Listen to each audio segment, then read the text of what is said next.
Before we dive in, I've got a quick question for you. Where are you watching from right now, and what time is it? Drop it in the comments. I love seeing how far and wide our viewers are tuning in. Now, imagine this. Rimuru, the adaptive, suddenly enters the Made in Abyss universe. What happens next? Let's find out. The wind at the edge of the abyss does not behave like normal wind. It spirals downward, as if the sky itself is inhaling. Clouds stretch unnaturally toward a circular scar carved into the earth, a vertical ocean of darkness layered with mist and ancient silence. And standing at the rim, long silver-blue hair shifting gently against a black coat, golden eyes studying the impossible depth below, is Rimuru Tempest.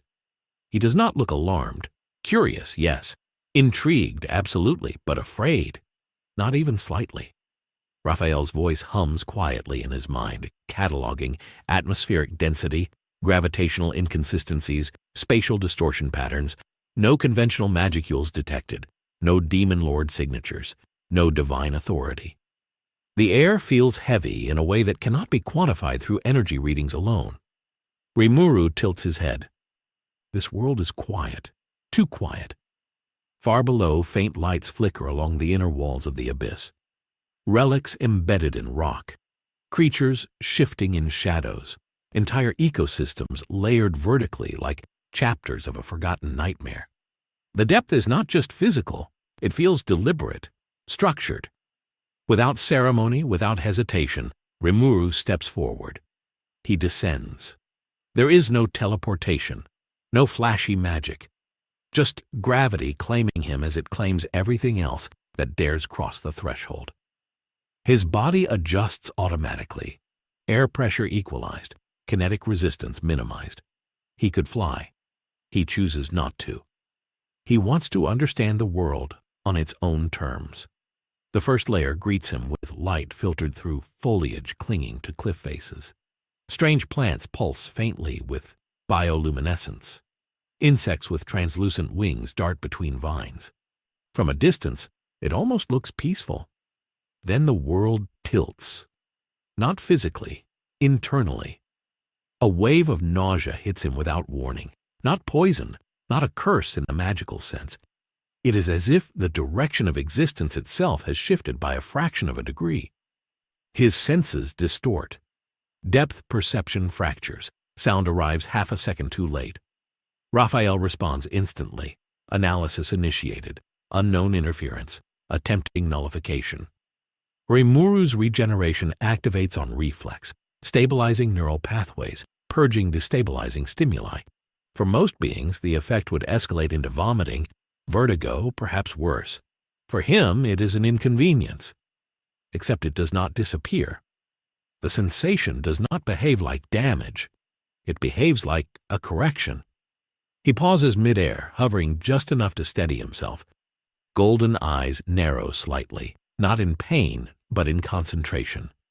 The force pressing against him is not targeting his body. It is reacting to direction, specifically upward movement. Rimuru tests the theory. He rises a few meters. The nausea spikes instantly, this time sharper. A tearing sensation ripples through his slime core, subtle but undeniable. For the first time since entering this world, Raphael's response contains something unusual. Nullification unsuccessful. The phenomenon is not energy-based. It is environmental law. Environmental law. Rimuru slowly lowers himself back down. The pressure eases, not gone, but tolerable. The world stabilizes as if satisfied with his compliance. He smiles faintly. So that is how it works. The abyss does not punish descent. It punishes ascent. Interesting. Most worlds fear what lies below. This one fears what tries to return. Rimuru lands on a jutting rock formation and places his hand against the stone wall. The surface is warm, faintly vibrating. There is something alive in the structure of this place, not sentient in the conventional sense, but reactive, responsive. He could brute force this, overwrite the surrounding space with his own authority, analyze the law structure, and construct immunity. In his world, that would take seconds. But Raphael is still calculating. The curse of the abyss, as it will later be named in his data archive, is not cast. It is woven into dimensional layering. Each vertical meter downward alters the intensity of the recoil effect when ascending. The deeper one goes, the harsher the correction upon return. It is elegant. Cruel, but elegant. Rimuru's expression shifts from mild curiosity to focused fascination. This is not random suffering. This is a system designed to enforce progression in one direction only. Forward. Downward. He pushes off the rock and descends further into the first layer, deliberately ignoring the discomfort. Plants rustle as small predator creatures scatter from his aura. They sense something unfamiliar, something that does not belong in the food chain. A shadow passes overhead. A massive bird-like creature with a jagged beak and elongated wings circles above, eyes locking onto him with predatory intent. It dives. Rimuru does not dodge. The creature's talons strike his shoulder. There is impact, force, momentum. His body absorbs it effortlessly. Before the beast can register confusion, its claws sink into gelatinous resistance instead of flesh. Predator activates. In a single motion, the creature is enveloped and consumed, analyzed down to cellular structure. Wing membrane composition, bone density, toxin resistance, all stored, all understood. Rimuru reforms instantly, coat unruffled, expression unchanged. He looks upward again. The moment he rises even slightly to survey the area from above, the curse lashes harder than before. This time, it is not nausea. It is a distortion of identity, a flicker in the cohesion of his core. Raphael's voice sharpens. Warning, continued ascent will result in structural destabilization. Structural destabilization. For anyone else, that would mean death. For Rimuru, it means something far more concerning. Mutation. The abyss is not trying to kill him, it is trying to redefine him. And as he hovers there, suspended between descent and defiance, the pressure tightens once more, testing the limits of a being that has never truly been bound by another world's rules. The pressure does not spike randomly, it calibrates. Rimuru feels it adjusting to him, measuring output, measuring resistance. The curse is not a blunt weapon swinging wildly at anything that moves upward. It is a scale correcting imbalance. The stronger the existence, the stronger the recoil. He lowers himself again, and the distortion fades to a dull pulse beneath his consciousness. So this is not hostility. It is enforcement. Raphael begins layering simulations across his vision. Transparent grids map the surrounding space, tracking how vertical displacement alters dimensional tension. The deeper the coordinate, the denser the recoil field becomes above it. It is not gravity. It is a memory. The abyss remembers your position. And when you attempt to climb, it reminds you where you belong. Rimuru smiles faintly at the thought. Most systems in existence are built on energy exchange, skill against skill, authority against authority. This one is built on inevitability. No negotiation, no counterspell, just consequence. He descends another 100 meters. The vegetation thickens along the curved inner wall, roots embedded into rock that should not logically sustain life. Water trickles downward in narrow streams, reflecting fractured light from the opening far above. The sky already looks distant, smaller. Movement catches his attention. A group of human figures navigating the terrain with ropes and hooks. Cave raiders. Their equipment is primitive compared to Tempest technology, yet meticulously designed for survival here. They move carefully, aware that a single mistake means falling into layers few ever return from. One of them slips. The rope snaps against jagged stone, fibers shredding. The young boy plummets several meters before catching onto a lower ledge, his breath frantic, eyes wide with terror. The others shout, scrambling to secure him. Rimuru watches silently. He senses no overwhelming strength among them, No hidden power systems. Just fragile bodies defying a vertical graveyard through sheer will. The boy begins climbing back upward toward his team. The curse activates. Rimuru sees it clearly now. A distortion field forms around the boy's nervous system as he ascends even a few meters. His hands tremble violently. His vision blurs. He retches, nearly losing his grip. The abyss is not subtle with the weak. Muru's golden eyes sharpen. He rises instinctively to intervene. The recoil slams into him harder than before. His core vibrates under invisible strain, microscopic fractures appearing along his internal magicule circulation.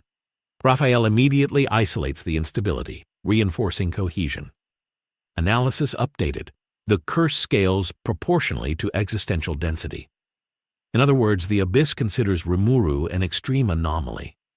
He lowers himself again, stabilizing. If he forces a rescue from above, he risks triggering a reaction far beyond simple nausea. The system may escalate to something unpredictable.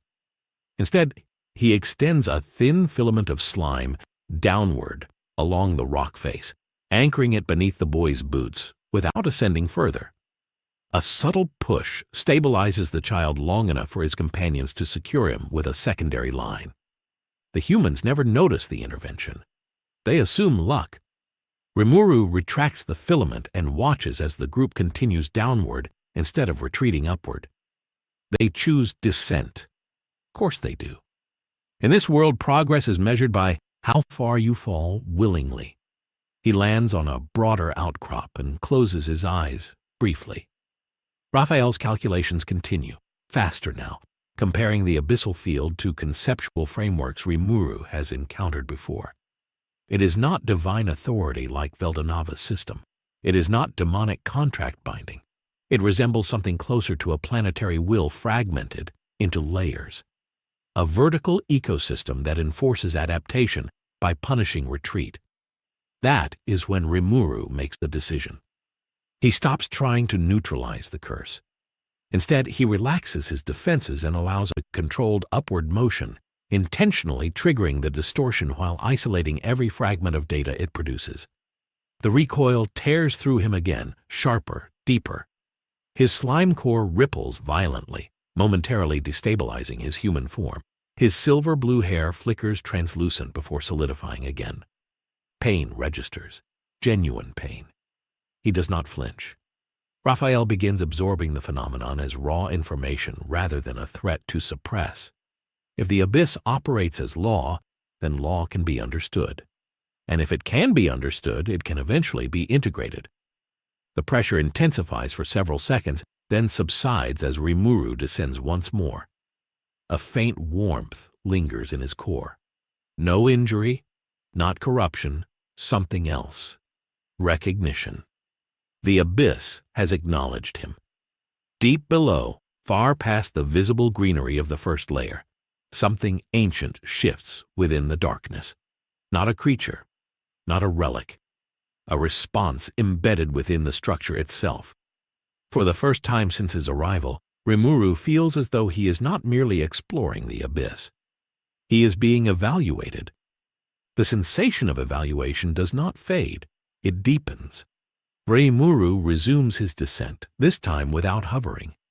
His boots touch stone, and he moves along the inner wall with deliberate steps, allowing the abyss to register each meter naturally. The recoil field remains quiet as long as he continues downward. Obedient gravity earns silence. But the deeper he goes, the more the air changes. It grows denser, not physically, but conceptually. Sound does not echo the same way. It is swallowed faster, as if the space itself dislikes repetition. Even light behaves strangely, bending slightly along the curvature of the walls. Raphael projects a layered model of the vertical structure. Each stratum behaves like a semi-isolated biome, yet they are not independent. They stack like filters over reality. Layer 1 is only the surface membrane. Rimuru places his palm against the rock again. This time he pushes a microscopic thread of himself into the stone, not to consume it, but to listen. His perception expands along mineral veins and fossilized fragments embedded in the cliffside. Echoes of movement, of countless footsteps over generations. Fear, hope, obsession. The abyss is saturated with intention. Not magic, intention. That is why the curse feels different. It is not an external force pressing inward. It is a reaction triggered by desire to return. The stronger the will to ascend, the harsher the rejection. He tests another variable. Rimuru jumps upward suddenly, not far, only several meters. The curse strikes instantly, sharper than before. His vision fractures into overlapping images.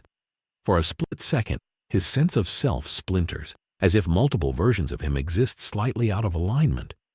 Raphael stabilizes cognitive drift. Warning: identity cohesion fluctuated at 0.7%. Identity cohesion. That catches his attention. This is no longer simple nausea or physical backlash. The abyss is interfering with continuity of self. If pushed further, it may not tear his body apart. It may rewrite his parameters. Rimuru lands smoothly and exhales, more intrigued than alarmed. A system that punishes retreat by destabilizing identity. Efficient, terrifying for mortals, fascinating for him. A tremor ripples through the nearby foliage. From the dense vegetation below, a massive shape emerges, its elongated body armored in layered chitin, eyes clustered along a segmented head. The creature moves with territorial aggression, drawn to the unfamiliar energy signature Rimuru emits. It lunges. This time, Rimuru sidesteps rather than absorbs immediately. He studies its movement pattern, the elasticity of its joints, the faint electrical impulses pulsing beneath its shell. It strikes again, faster. He allows the third attack to connect. The creature's mandibles clamp onto his forearm. The impact echoes across the stone. For a brief second, the predator believes it has secured prey. Predator activates. The chitin dissolves. The creature's structure disintegrates into analyzable data, assimilated cleanly. No spectacle, no wasted motion. Rimuru reforms fully intact. Golden eyes, reflecting the distant light above. And then he notices something subtle. The creatures here do not possess the same magical signatures he is accustomed to. They are shaped by environmental pressure rather than mana density. Evolution here is vertical, survival determined by layer depth rather than lineage. The deeper you go, the more the world reshapes you. A faint pulse radiates outward from Rimuru's core as Raphael completes another cycle of analysis. Partial structural mapping of the curse field achieved. Conclusion: the phenomenon strengthens in response to external override attempts. Passive observation recommended. Passive observation. He laughs quietly under his breath. That is not something he has heard in a long time. Yet the recommendation makes sense. The abyss escalates when challenged directly. It remains almost calm when obeyed. So instead of forcing adaptation, Rimuru does something unexpected. He limits himself. He suppresses a fraction of his output, reducing the overwhelming pressure his existence exerts on the environment. The air shifts. The recoil field relaxes slightly as if the abyss recalibrates its assessment of him. Interesting, it responds to restraint. High above, the entrance now looks like a distant coin of light. The human raiders he observed earlier are already far below, descending with determination that borders on obsession. Rimuru's gaze follows them for a moment before shifting downward into a deeper mist. Somewhere beneath the first layer, unseen mechanisms are already preparing for increased anomaly presence. He can feel it now. Not hostility. Preparation. The abyss is not a dungeon waiting to be conquered. It is a living gradient. Every step downward is consent. Every attempt upward is defiance. And Rimuru, adaptive as he is, realizes something critical. If he continues descending, the curse will strengthen accordingly. Not because he is weak, but because the system demands proportional cost for return. Which means if he reaches the deeper layers and then chooses to ascend freely, The backlash may no longer be simple distortion. It may become a transformation. Not death. Change. His eyes narrow slightly, excitement flickering beneath calm composure. A world that evolves its invaders. A system that rewrites identity instead of destroying it. For the first time since arriving, Rimuru feels a genuine challenge forming. Not a battle of strength, but of principles. He steps forward again, moving past the last stretch of bright vegetation toward the narrowing descent that leads into the second layer. The air grows cooler. The mist thickens. Behind him, the first layer remains deceptively serene. Ahead of him, the abyss deepens its hold. And far below, something ancient tightens its focus, recognizing that the being descending through its body is not merely another explorer. He is an anomaly that refuses to break. For now, the transition point between the first and second layer is subtle, almost polite. The vegetation thins, the open sky narrows further, and the stone beneath Rimuru's boots shifts from sun-warmed gray to a darker mineral streaked with faint crimson veins.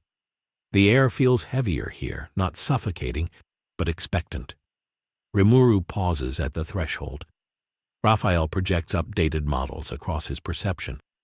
The recoil density above has increased by 12% since initial entry. Not because he ascended, but because he descended. The deeper coordinate strengthens the vertical correction field automatically. So even standing still now carries a future cost. He glances upward one more time, measuring distance with quiet calculation. Then deliberately he rises again. Not much, just enough to test the new boundary. The response is immediate and violent. There is no nausea this time, no simple distortion. His vision whites out for a fraction of a second as a surge tears through his core. His human form flickers, silver blue hair dissolving into translucent strands before reforming. Golden eyes fracture into concentric rings for an instant, like ripples across liquid glass. Raphael's tone sharpens. Identity destabilization at 3.4%. Warning: the curse is adapting to prior exposure. Adapting. Rimuru lands smoothly, but the after effect lingers. A phantom sensation crawls beneath his skin, as though something has brushed against the blueprint of his existence and left a fingerprint. This is no longer simple environmental resistance. The abyss is teaching him. He exhales slowly, expression calm but focused. Most systems collapse when faced with something beyond their scale. They overload, break, or submit. The abyss does none of these. It scales upward in response to anomalies. It does not care who he was in another world. It only cares about position and intent. And right now, his intent to test it has been noted. A low vibration hums through the stone beneath his feet. Not an earthquake, not movement of creatures, a resonance, like a massive organ adjusting pressure. The crimson veins along the rock pulse faintly, synchronized with the recoil field above. Rimuru kneels and presses his hand flat against the ground. This time he does not send a thread outward. He sends a fragment inward. Carefully, slowly. The moment his essence brushes against the deeper structure, something pushes back. Not an attack, a boundary. His slime is not consumed or rejected. It is contained, as though the abyss is unwilling to allow infiltration beyond a certain depth without proper descent. Raphael concludes, the abyss operates on layered permission. Advancement requires physical progression. Unauthorized bypass triggers escalation. In other words, shortcuts are not tolerated. Rimuru smiles faintly. He respects that. Above him, a distant scream echoes. One of the raiders has miscalculated footing. The sound cuts off abruptly, swallowed by vertical distance. The abyss does not respond emotionally. It simply absorbs the event into its ongoing equilibrium. Life here is not protected, it is processed. Rimuru stands again, coat settling around him. He understands now that brute force domination would provoke exponential retaliation. Attempting to overwrite the curse entirely at this depth could trigger a reaction strong enough to fracture even his stabilized core. Not fatal, perhaps, but transformative in unpredictable ways. And transformation without control is unacceptable. So he makes a quiet choice. He will descend properly, layer by layer. He will allow the abyss to apply its rules, gathering data at each threshold. He will not challenge ascent until he understands the full structure of its correction. Because if the curse rewrites identity based on depth, then the deeper he goes, the more drastic the rewrite will attempt to be upon return. And somewhere in that equation lies the true nature of this world. The air grows colder as he steps fully into the narrowing descent toward the second layer. Mist coils around him, thicker now, carrying a faint metallic scent. The sky above shrinks further, almost irrelevant. Behind him, the first layer feels like a surface memory. Ahead, the abyss becomes more intimate, more invasive. For a brief moment, as his foot crosses the invisible boundary into the next stratum, the entire vertical field pulses. Not violently, acknowledging.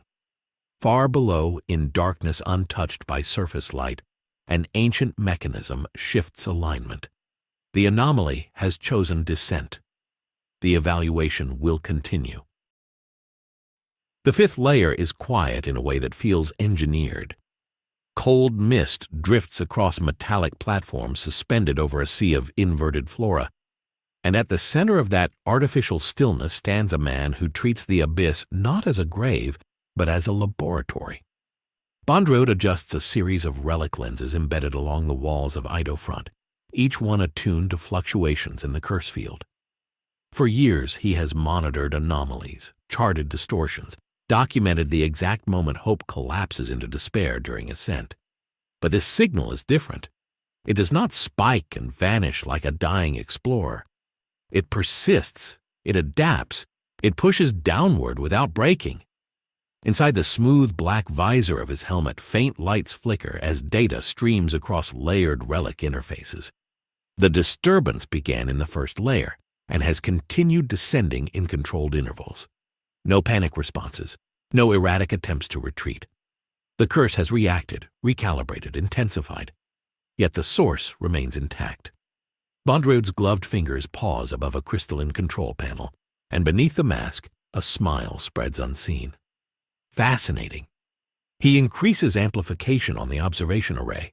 The abyss responds to depth and intention, but it also resonates when something foreign presses against its structure.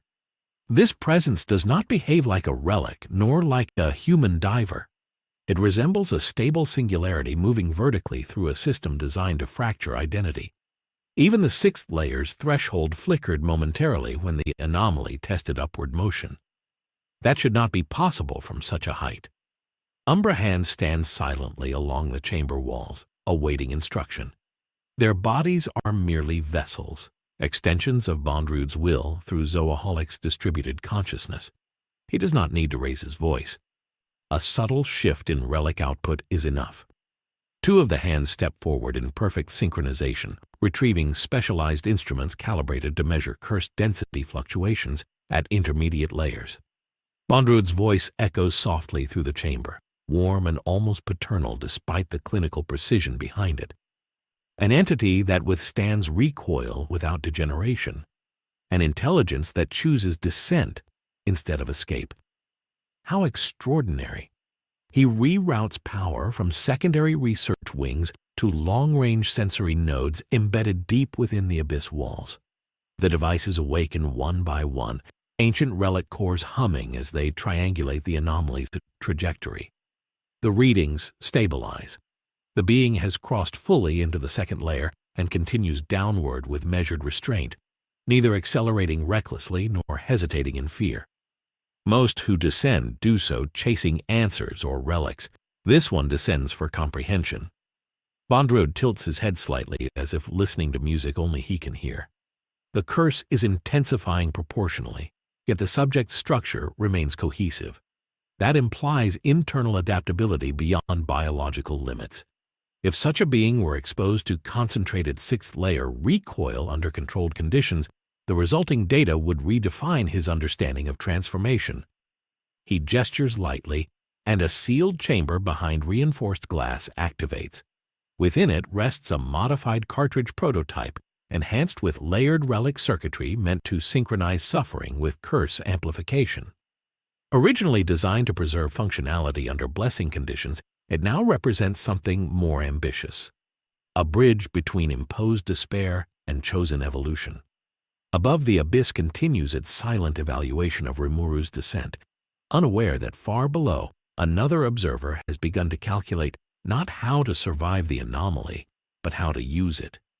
The observation arrays hum steadily as the anomaly moves beyond the predictable behavioral models stored in Edofront's archives. Bondrewd watches the layered projections with undivided attention, each relic lens refracting fragments of the curse into readable patterns. What captivates him is not the resilience alone, but the restraint. The entity descending does not lash out at the abyss, does not attempt to dominate the environment through brute assertion. I study, it calibrates. It allows recoil to occur in controlled measures, as though harvesting understanding from pain itself. That is not the instinct of prey. That is the discipline of something accustomed to rewriting the rules of its world. One of the Umbra hands relays a deeper scan from the third layer boundary. The curse density there has begun fluctuating in irregular pulses, not destabilized, but stretched. Bondrewd steps closer to the central projection table where a translucent model of the abyss spirals downward in luminous segments. A single point of light marks the intruder's position, descending with unnerving consistency. The pulses radiating from that point are not disruptive enough to trigger systemic collapse, yet they are significant enough to force micro-adjustments in the surrounding field. The abyss is not merely tolerating this being. It is recalculating around it. Bondrewd folds his hands behind his back, posture relaxed. Most who encounter the deeper layers surrender to panic or obsession long before they become useful. Their suffering is raw, chaotic, inefficient. But this one approaches the abyss as an equal variable in an equation. That makes him dangerous and invaluable. He signals for deployment. 2 Umbra hands depart Idofront through concealed vertical shafts, equipped with lightweight relic apparatus designed to amplify localized curse pressure without destabilizing the broader layer. They will not confront the anomaly directly. They will observe from a distance, adjusting environmental stress in incremental surges to measure response. If the being reacts with aggression, data will be collected. If it adapts again, that will be even more enlightening. Bondrewd turns his attention to archived recordings of prior blessing transformations.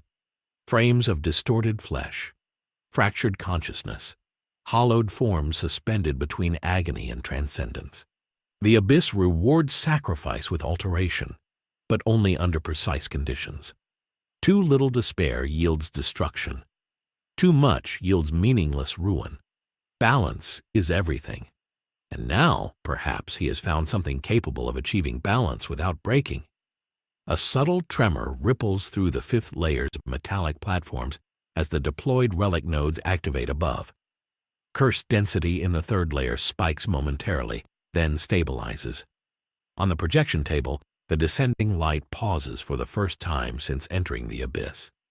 Bondrewd leans slightly closer to the display, anticipation threading through his measured breathing. Has he noticed? The light flickers, not erratically, but thoughtfully. It does not retreat upward. It does not accelerate downward in panic. Instead, it adjusts its output signature, dampening external pressure while maintaining structural cohesion. The localized amplification fails to trigger destabilization. Bondrewd exhales softly, almost amused. Adaptive suppression. The subject recognizes manipulation and counters without confrontation. Extraordinary. He increases the amplification incrementally, not enough to tear, just enough to provoke deeper interaction. The curse thickens like invisible gravity around the anomaly's coordinate. Most explorers would collapse under such concentrated recoil even without ascending. Yet the light remains steady, absorbing, analyzing, refining. For the first time in years, Bondrewd feels genuine excitement untainted by predictability. This is not merely a resilient delver. This is a variable the abyss itself did not anticipate, and if guided properly, if exposed to the right threshold at the right depth, this being could unlock a transformation beyond the crude limitations of cartridges and borrowed suffering. Below, the anomaly resumes its descent, moving past the amplified zone with deliberate calm. Bondrewd watches as the abyss recalibrates once more, its layered laws bending but not breaking around the intruder's presence. He smiles behind the mask, voice soft within the chamber. Yes. Continue descending. The deeper you go, the more honest the abyss becomes. The Umbra hands tracking from the upper layers adjust their descent speed, careful to remain outside the anomaly's immediate perception range. Through their shared consciousness, Bondrewd experiences the abyss from multiple vantage points at once. He feels the subtle tightening of space in the third layer's vertical shafts, the shifting air currents along jagged rock spires, the way light fractures into sharp bands as it filters downward. And within that shifting geometry, the anomaly continues its controlled progression, neither hurried nor hesitant. What intrigues him most is the pattern emerging in the curse field itself. Normally, when an organism of significant mass or intent enters a deeper stratum, the surrounding recoil gradients spike chaotically, like a disturbed ecosystem reacting to intrusion. But here, the fluctuations form concentric waves, almost symmetrical. The abyss is not lashing out, it is synchronizing. Bondrewd overlays comparative data from prior sixth-layer experiments. Subjects exposed to concentrated recoil without emotional anchors deteriorated rapidly, their identities unraveling under pressure. Those stabilized by cartridges achieved temporary blessing states, but only through borrowed suffering acting as a buffer. The anomaly descending now appears to require no such external anchor. Its cohesion is self-sustained. He adjusts another control, this time activating dormant relic spines embedded along the transition point into the fourth layer. These devices do not amplify the curse directly. Instead, they subtly alter perception thresholds, heightening sensory distortion in any ascending movement within their radius. It is a delicate manipulation, almost invisible, designed to test whether the subject relies on brute resistance or refined awareness. On the projection table, the luminous marker slows near the boundary. A faint shimmer ripples outward from its position. Bondrewd senses the moment of contact as clearly as if he were standing there himself. The anomaly is examining the threshold, probing not with force, but with comprehension. The relic spines register micro-adjustments in output, compensating for the entity's dampening field. Then, unexpectedly, the luminous marker rises slightly, only a few meters. The curse reacts instantly, and through the Umbra hands, Bondrewd feels the spike surge upward like a vertical storm. Perceptual distortion intensifies within the relic radius, designed to fracture balance and induce instability. For any ordinary delver, this would mean immediate disorientation and collapse. But the anomaly does not collapse. Instead, the recoil wave compresses around it, as though meeting a flexible boundary rather than brittle resistance. Identity metrics flicker across Bondrewd's interface, not degrading, but fluctuating in controlled oscillation. The being is allowing partial impact, then redistributing the pressure internally before descending again. Bondrewd's breath steadies. Remarkable. This confirms what he suspected. The subject is not attempting to nullify the curse outright. It is studying the feedback loop between descent, ascent, and identity. That suggests a level of self-awareness beyond survival instinct. It suggests intent to master the system rather than escape it. He deactivates the perceptual spines gradually, observing whether the anomaly reacts to their withdrawal.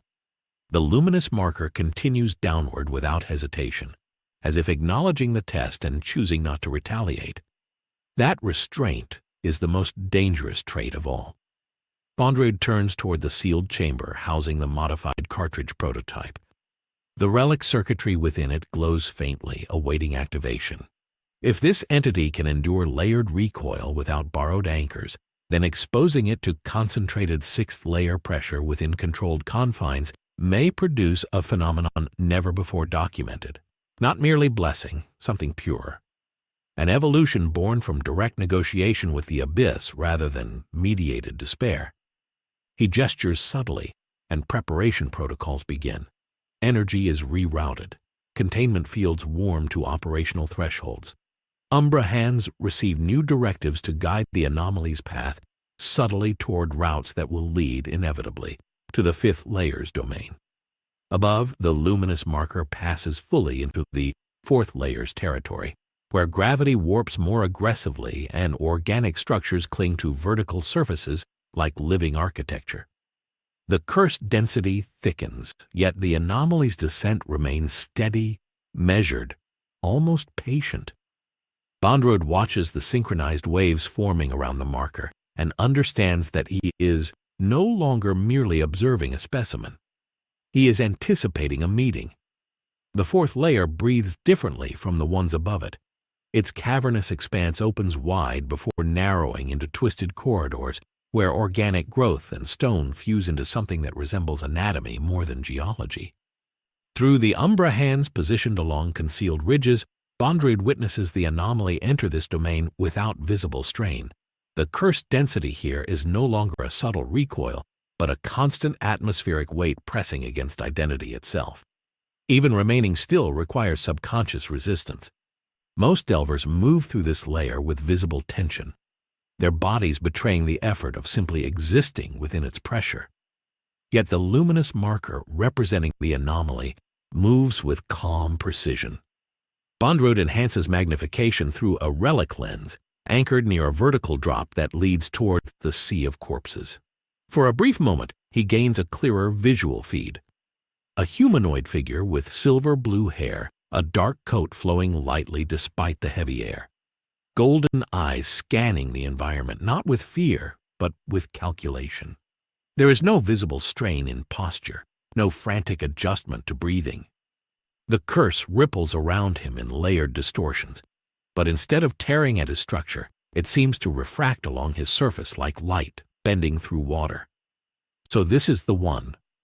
Bondrewd's interest deepens from academic fascination into strategic anticipation, a being who neither rejects nor succumbs, a variable that harmonizes without surrendering autonomy. The abyss has always rewarded those who offer something in exchange for progression. Pain for survival, sacrifice for transformation. But what does it do when confronted with something that does not fear loss? He issues a subtle command through Zoaholic. Umbra hands embedded closer to the fifth layer prepare to initiate environmental guidance rather than confrontation. Certain pathways in the fourth layer are more treacherous than others, riddled with vertical currents that amplify recoil unpredictably. By altering small relic anchors along the walls, Bondrewd can influence airflow and navigational cues just enough to encourage a chosen route, not forcing, guiding. The luminous marker pauses near a chasm where remnants of prior expeditions cling to jagged stone. Bone fragments, rusted gear, silent testimony to those who misjudged ascent timing. The anomaly studies the site briefly and then continues downward along the corridor Bondrewd has subtly optimized. He recognizes the pattern forming. The entity is not descending blindly. It is gathering experiential data layer by layer, allowing incremental exposure rather than seeking abrupt confrontation. That means when it finally reaches the fifth layer, it will arrive informed, tempered by direct contact with escalating law. Perfect. Bondrewd turns once more toward the cartridge chamber. The prototype hums softly, its relic core aligned with sensors capable of measuring not only physical degradation, but conceptual flux. If the anomaly can endure sixth-layer recoil without shattering, then introducing concentrated curse within a controlled blessing framework may reveal whether identity can be restructured voluntarily rather than through imposed despair. A transformation without coercion. The thought excites him more than any previous experiment. Back at the observation table, the luminous marker descends closer to the threshold leading toward the fifth layer's outer approaches. Curse gradients thicken dramatically there, forming vertical barriers that have broken countless wills. The anomaly slows slightly, not in hesitation, but in assessment. Bondrewd leans forward, hands clasped lightly behind him. Yes, feel it. The abyss does not hate you. It weighs you. The surrounding recoil field pulses in rhythmic waves, as if preparing for a significant interaction. The anomaly takes another step downward, and the waves stabilize rather than erupt. Synchronization intensifies. The abyss is no longer merely testing, it is responding with calibrated precision. Within the Edo front, containment systems reach full operational readiness. Umbra hands reposition into silent formation. Relic amplifiers align with the vertical shaft that will serve as the inevitable meeting point. Bondrewd's voice echoes softly through the chamber, layered with anticipation rather than malice. Welcome deeper. Above him, far beyond steel platforms and controlled laboratories, the silver-haired anomaly continues its descent, unaware that the one human who has dedicated his life to dissecting the logic of suffering has finally found a subject capable of surviving his curiosity. And when they meet, it will not be a clash of brute force. It will be an experiment the abyss itself cannot ignore. The threshold of the sixth layer rises before Rimuru like a vertical cliff of darkness, threaded with veins of faint luminescence. The air thick with a weight that presses not on the body, but directly on the mind. Each step deeper pulls at something fundamental, a force that does not simply resist descent, but interrogates the very nature of the one who moves through it. The atmosphere carries a metallic tang, a resonance of unseen currents that ripple through the vertical space, and with every inhale, Rimuru senses a fraction of himself destabilize, as if the laws of this world are attempting to measure, calculate, and rewrite him with each passing meter. He remains calm, silver-blue hair shifting lightly against his coat, golden eyes scanning the chasm before him.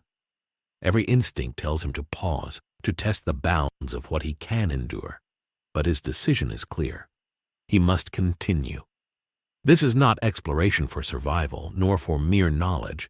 It is engagement with a system that demands adaptation on a level beyond comprehension, and Rimuru has never turned from challenges that defy the expected. As he descends, Raphael monitors every minute fluctuation in his core and in the surrounding environment. The curse, which has become almost familiar after successive layers, intensifies, but it behaves differently now. It does not pulse in simple escalation. It intertwines with spatial and temporal distortion, bending perception, stretching time in unpredictable bursts. The farther Rimuru moves downward, the more the world itself seems to judge him, probing his responses and cataloging every nuance of reaction. Even for someone who has interacted with countless realms, countless laws, the sixth layer offers a type of evaluation that is entirely foreign. There is no malice here, only process, a system of living law that measures not strength, but congruity, not power, but adaptability. And Rimuru, who has always evolved in response to challenge, recognizes the magnitude of what this layer represents. This is no mere physical test. This is a trial of identity. Small echoes reverberate from deep below, bouncing along cliff faces that seem impossibly distant and vertical. Shapes move in the periphery, creatures adapted entirely to this oppressive environment. They glide through the thick air, their movements synchronized with the curvature of the chasms, each one a study in efficiency, in survival within constraint. Rimuru observes, absorbs, and notes each motion. The abyss is not chaotic. It is deliberate. Every entity, every structure, every fluctuation in pressure serves the same purpose: to condition, to evaluate, to shape. And here, in the sixth layer, that purpose reaches a critical threshold.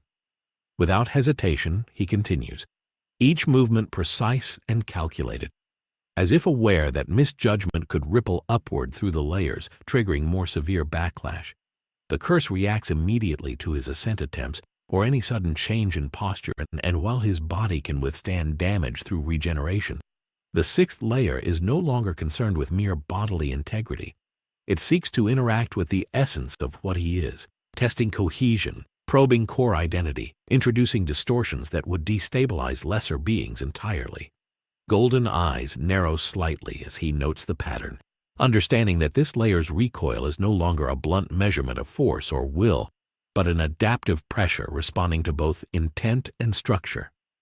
The abyss here does not punish. It converses through constraint. It teaches through feedback that is both invisible and absolute. Rimuru steps lightly along a narrow rock ledge, feeling the subtle vibrations of the surrounding walls. Each pulse carries information: spatial density, latent energy flows, the potential reaction of the curse to deviations from expected behavior. The sixth layer is alive in a way that transcends any ecosystem he has encountered. It recognizes him as something other than the usual interlopers, a being not constrained by fear, not bound by instinctive retreat, not seeking to dominate, but choosing engagement on its own terms.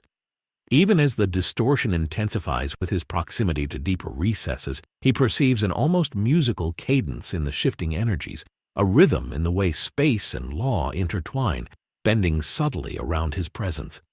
He adjusts his descent, synchronizing with the flow, absorbing the information as both challenge and guide. Suddenly, a faint glow pulses ahead, deeper than any natural luminescence from a mineral or creature. It is diffuse and irregular, shifting like liquid light, impossible to define within conventional metrics. Raphael interprets it as a localized concentration of the curse field reacting directly to Rimuru's proximity. He senses an identity probe, a subtle, invasive calculation testing thresholds, measuring the integrity of his self-perception. This is no longer about pain or nausea. This is about transformation potential. It is about breaking what has never been broken and observing the response. The sixth layer is beginning to interact with him as an entity, not as a visitor. Rimuru's eyes track the pulsing glow as he steps closer. His form shifts subtly in response, golden gaze reflecting a network of spatial distortions. He is aware, almost instinctively, that any misstep could trigger a cascade of effects, destabilizing core cohesion. But instead of hesitation, there is precision, an almost meditative focus. He allows partial interference to reach him, studying the feedback, absorbing the distortions as data rather than damage. Each ripple through his form is cataloged, analyzed, and integrated. The curse adapts, and so does he. The sixth layer does not merely test force, it tests the ability to integrate with its inherent law.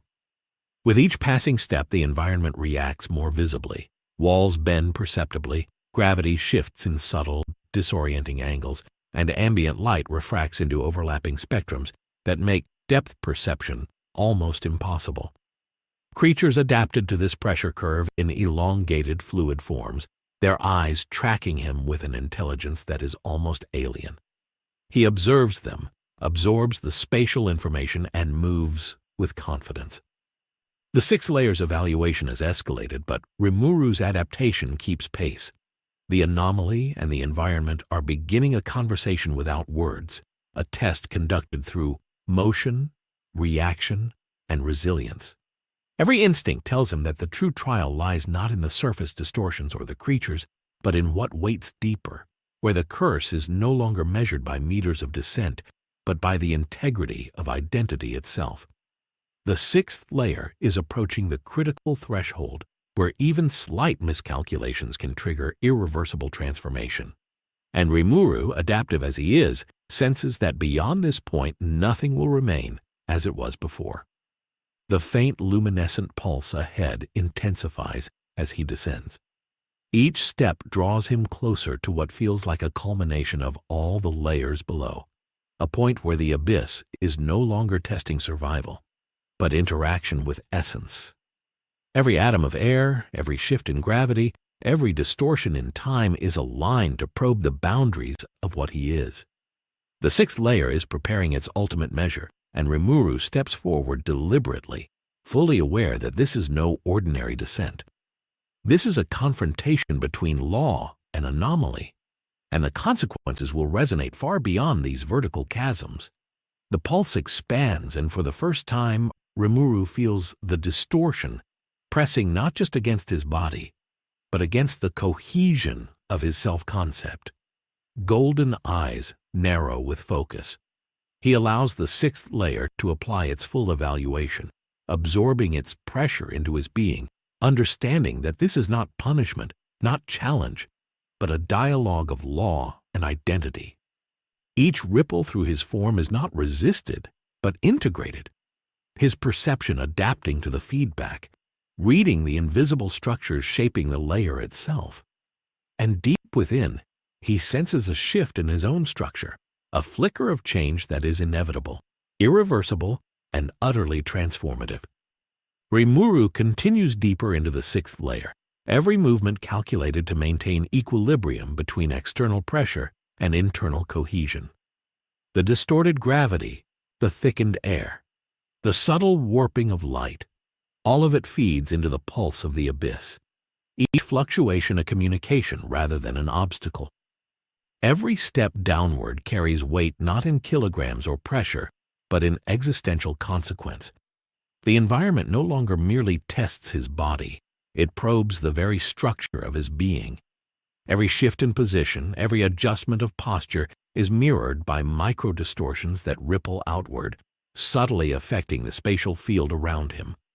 Even the smallest hesitation would be registered, measured, catalogued, and responded to with amplified recoil. But Rimuru moves deliberately, absorbing the evaluation into himself, integrating distortion, as if the sixth layer were an extension of his own consciousness. The creatures here are unlike anything from the upper layers. Elongated, multi-segmented forms glide along walls with fluid precision, eyes clustered at multiple angles, adapting instantaneously to shifting gravity and time distortions. They do not attack nor flee. They simply exist, and their presence registers as a variable in the sixth layer's ongoing calibration. Rimuru observes without distraction, collecting data on each organism's response to the warped environment. Unlike previous layers, these creatures are not merely obstacles, they are indicators, a living latticework of the curse field's operational framework. Understanding them is not survival, it is comprehension. A soft, vibrating hum begins to resonate through the cavern, originating from deeper within the vertical shaft. It is not sound in the conventional sense, it is structural feedback, an oscillation of the layered space itself reacting to the anomaly's presence.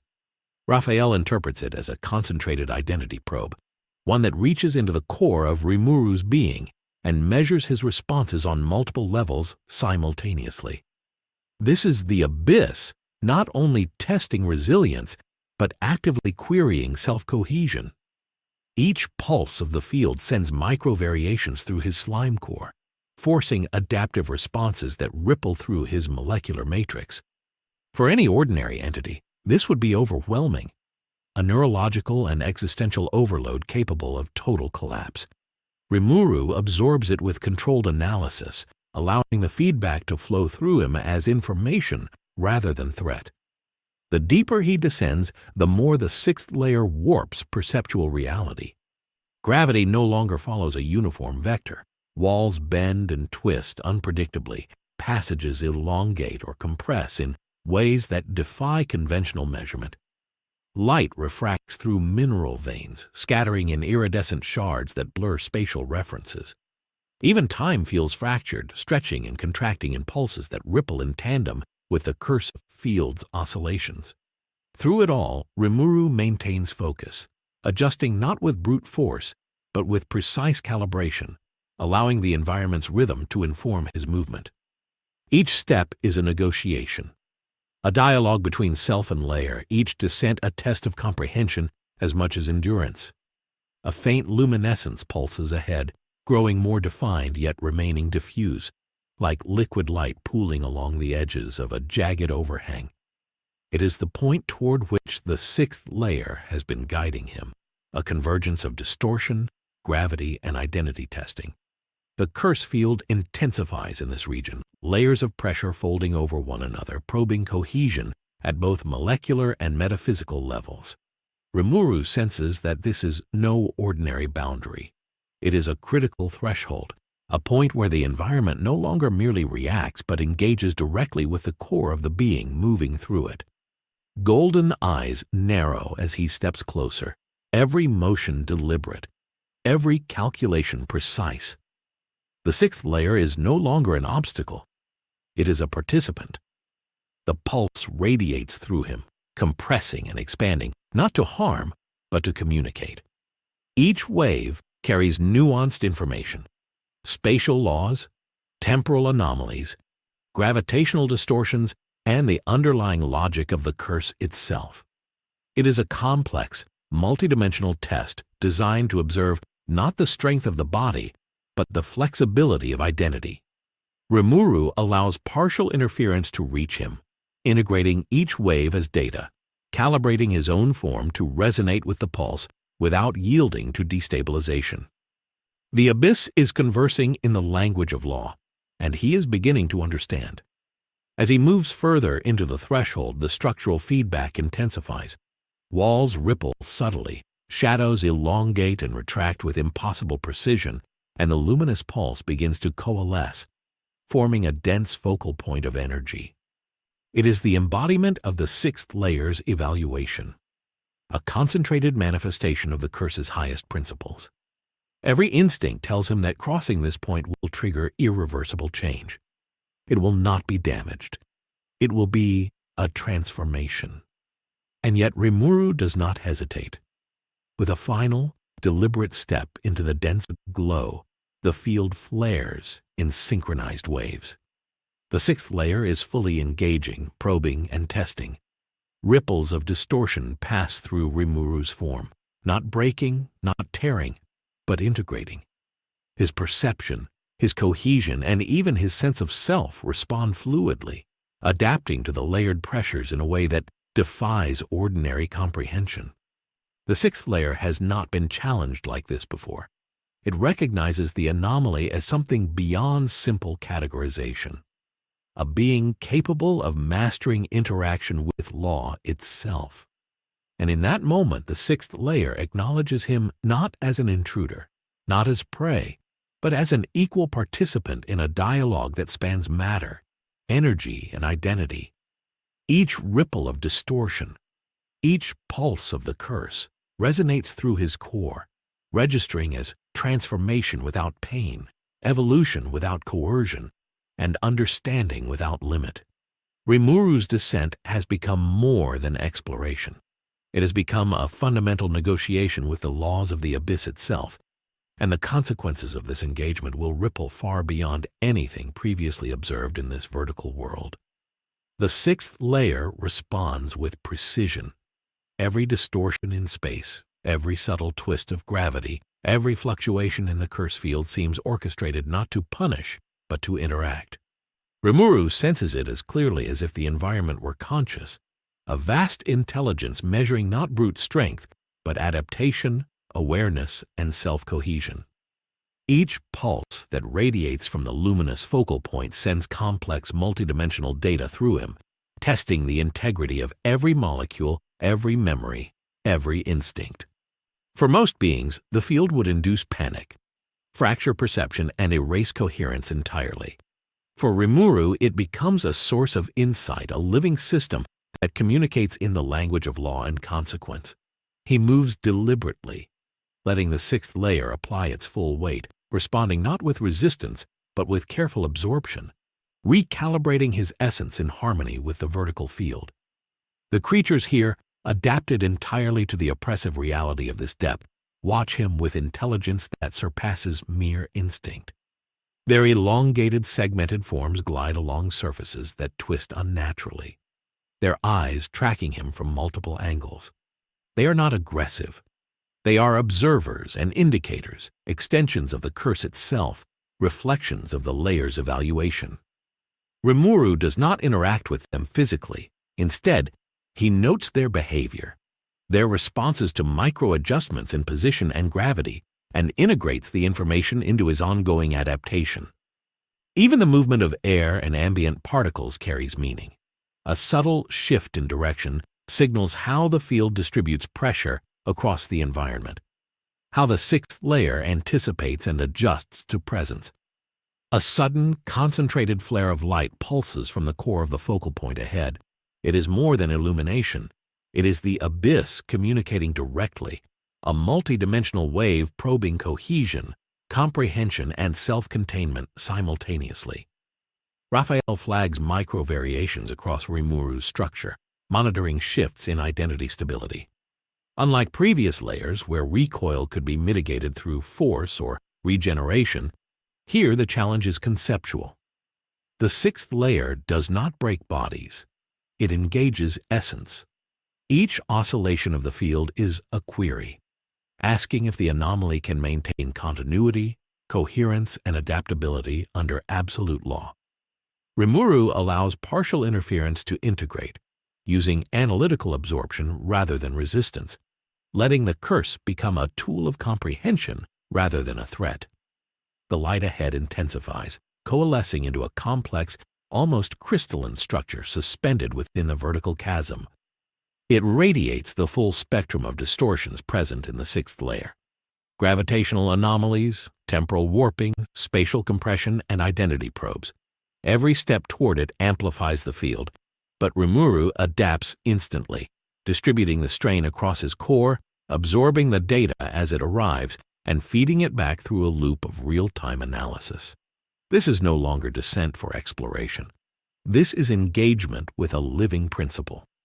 The sixth layer measures, probes, and converses, and Rimuru responds with precision, integrating each ripple as part of himself rather than combating it externally. A pulse spreads outward, fracturing perception in the surrounding space. Gravity vectors twist unpredictably, time dilates in isolated pockets, and the ambient environment oscillates between compression and expansion. For any ordinary being, this would induce complete disorientation. For Rimuru, it is a complex puzzle. He adjusts movement, posture, and internal rhythm to match the cadence of the pulse, allowing the sixth layer to conduct its full evaluation without destabilizing him. Each ripple of distortion teaches him more about the underlying logic of the curse, the hidden laws embedded in this vertical ecosystem, and the way the abyss negotiates with entities capable of understanding it. The crystalline focal point ahead shifts subtly, almost imperceptibly, aligning with Rimuru's position in space. It is recognition, not aggression. The sixth layer does not need to strike. It does not need to tear or punish. Its law is absolute, and it now acknowledges the anomaly as capable of sustained interaction. The recoil, once a punishing force, becomes a channel for adaptation, a medium through which Rimuru calibrates himself against the principles of this impossible vertical world. Every micro-adjustment he makes, every oscillation of his core, resonates with the field, creating a feedback loop of observation and comprehension that spans identity, space, and time. As he steps fully into the center of the pulsing light, the sixth layer engages with him on the deepest level. The pressure is no longer localized. It saturates the surrounding chasm, bending and refracting along every vein of mineral, every curve of organic growth, every corridor of shadow. He feels the field interacting with his very self, testing continuity, measuring cohesion, and probing adaptability. Golden eyes narrow with focused intent as he allows the wave to flow through him, integrating the distortions into his being, recalibrating perception, and harmonizing with the principle itself. This is the ultimate test, one that challenges not strength, not magic, but existence itself. And as the pulse peaks, resonating through every aspect of the sixth layer, Rimuru feels a profound shift. Not pain, not a threat, transformation. It flows through him as a tangible force, a redefinition of self in harmony with the abyss. Every ripple of recoil, every distortion in time and space, every perceptual anomaly is absorbed, integrated, and returned as coherent adaptation. The sixth layer, which has claimed countless explorers, now treats Rimuru not as prey, but as a participant in a dialogue of law, identity, and evolution. The consequences of this interaction will not remain confined to this depth. They will echo upward and downward, rewriting expectations, challenging principles, and reshaping understanding of what it means to endure, to adapt, and to exist within the ultimate law of the abyss itself. The pulse of the sixth layer does not relent. Its light refracts in impossible angles, folding over itself and scattering across cavernous walls that appear simultaneously near and impossibly distant. Gravity twists unpredictably, sometimes tugging at Rimuru's body in one direction, then subtly altering the vector mid-step. The curse, now more intricate than any layer above, presses not against the body, but against identity itself, probing, analyzing, and cataloging. Each wave challenges his cohesion, testing how much of himself he can maintain under extreme distortion. Yet instead of resisting, Rimuru integrates. He senses patterns in the chaos, rhythms in the distortions, and laws hidden within the apparent randomness.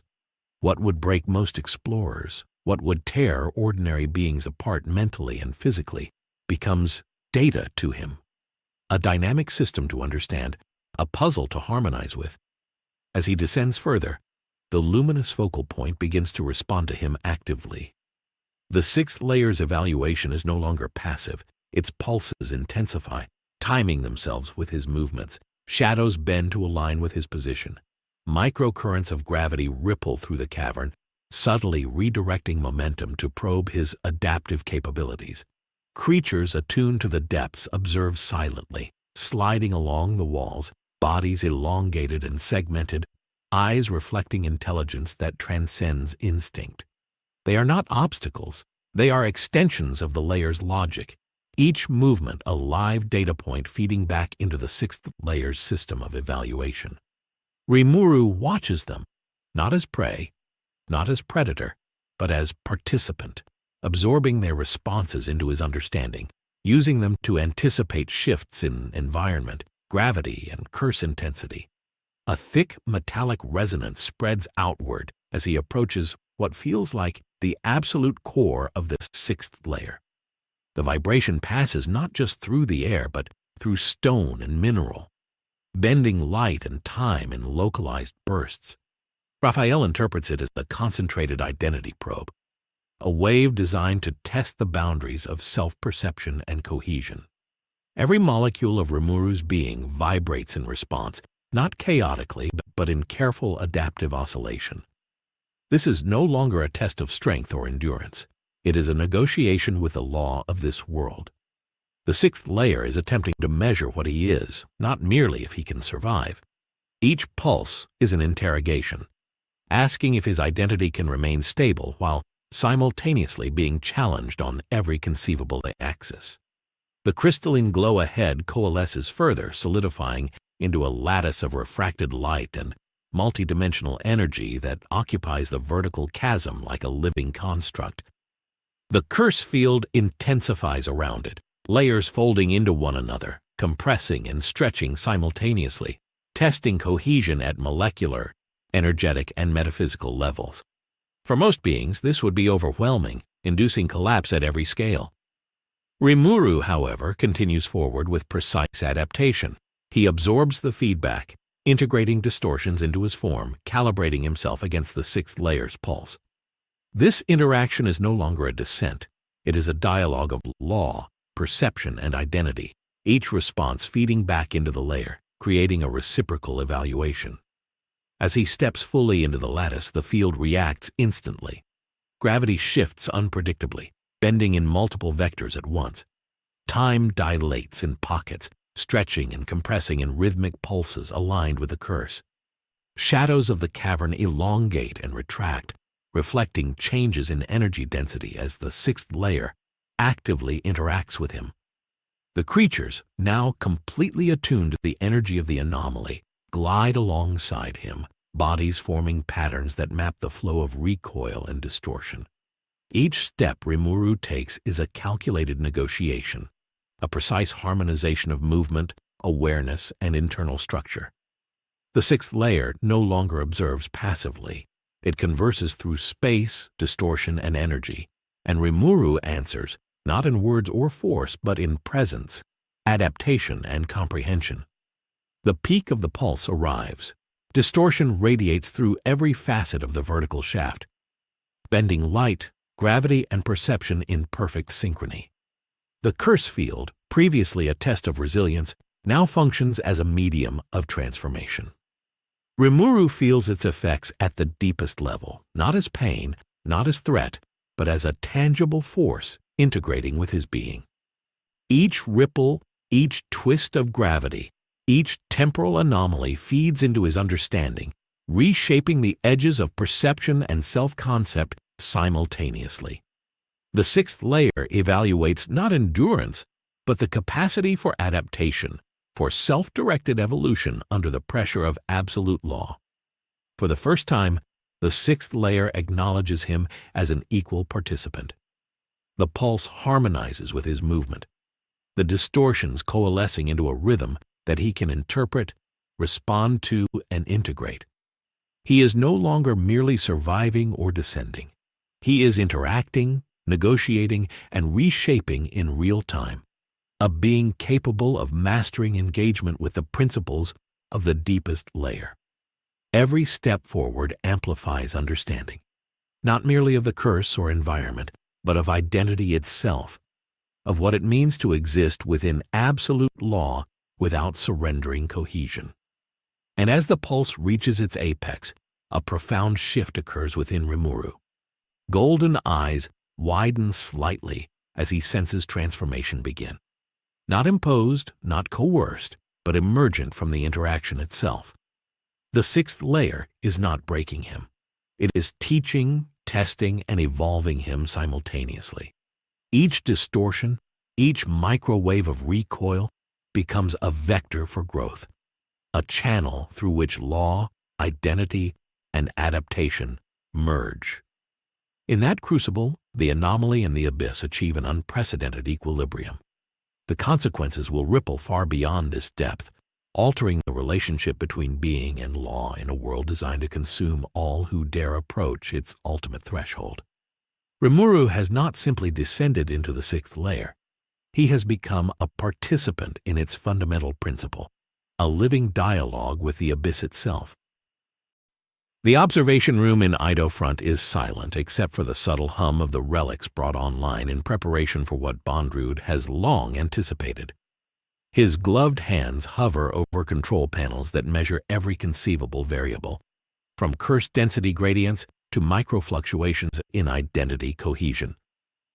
For years, he has manipulated explorers with precision, watching as the abyss itself imposed its laws on fragile beings, bending, breaking, and reshaping them. But Rimuru is different. The data streaming from the sixth layer is unprecedented, a stable entity interacting with the curse not through resistance, but through adaptive integration. Bondrewd leans forward slightly, the black glass of his visor reflecting the lattice-like projections of the sixth layer. Every spike of distortion, every pulse of light represented in delicate holographic waves that stretch into the vertical abyss. He can feel the excitement in the rhythm of his own heartbeat, a calculated anticipation amplified by decades of preparation, finally converging on a variable that could redefine his understanding of transformation. Bondrewd's mind runs through the sequence again. He will not confront Rimuru directly. That is not the experiment. The abyss itself is conducting the primary evaluation, applying the laws of depth and identity. His role is to introduce controlled variables, precise amplifications, subtle manipulations of environmental stress, and finally, the prototype blessing cartridge. Every adjustment is calculated to measure responses at the threshold of possibility without imposing collapse. His umbra hands move in perfect synchrony, aligning relays along the fifth and sixth layer interfaces, embedding micro-amplifiers into the walls, and setting directional flow for gravity and air currents. Each instrument hums softly, as if acknowledging its role in the grand experiment. Bondrewd observes all without urgency, his calm measured. But beneath the surface, his excitement simmers. This is the culmination of every experiment, every exploration, every trial conducted in the abyss over decades, a being that can interact with the law of the sixth layer on its own terms, and a scientist with the tools to probe further. He studies the data feed as Rimuru progresses deeper. The luminous focal point in the sixth layer pulses with each step he takes, the distortions intensifying and coalescing into patterns that are almost communicative. Bondrewd notes the stabilization of identity metrics in real time, golden readouts confirming that cohesion is maintained despite extreme fluctuations in gravity, time, and curse intensity. Every prior subject would have shattered by now, yet Rimuru's core remains adaptive, analyzing feedback, responding to every pulse with precision. This is beyond simple resistance. This is negotiation, a dialogue with absolute law. Bondrewd leans back, almost imperceptibly, allowing his mind to trace the implications. If he introduces the cartridge under these conditions, the interaction will not merely test resilience, it will force a synthesis between imposed transformation and self-directed adaptation. It will be a crucible designed to measure whether a being capable of understanding the abyss can also redefine its parameters when pushed to the absolute edge. He taps lightly on a series of holographic controls, activating the preliminary alignment sequence.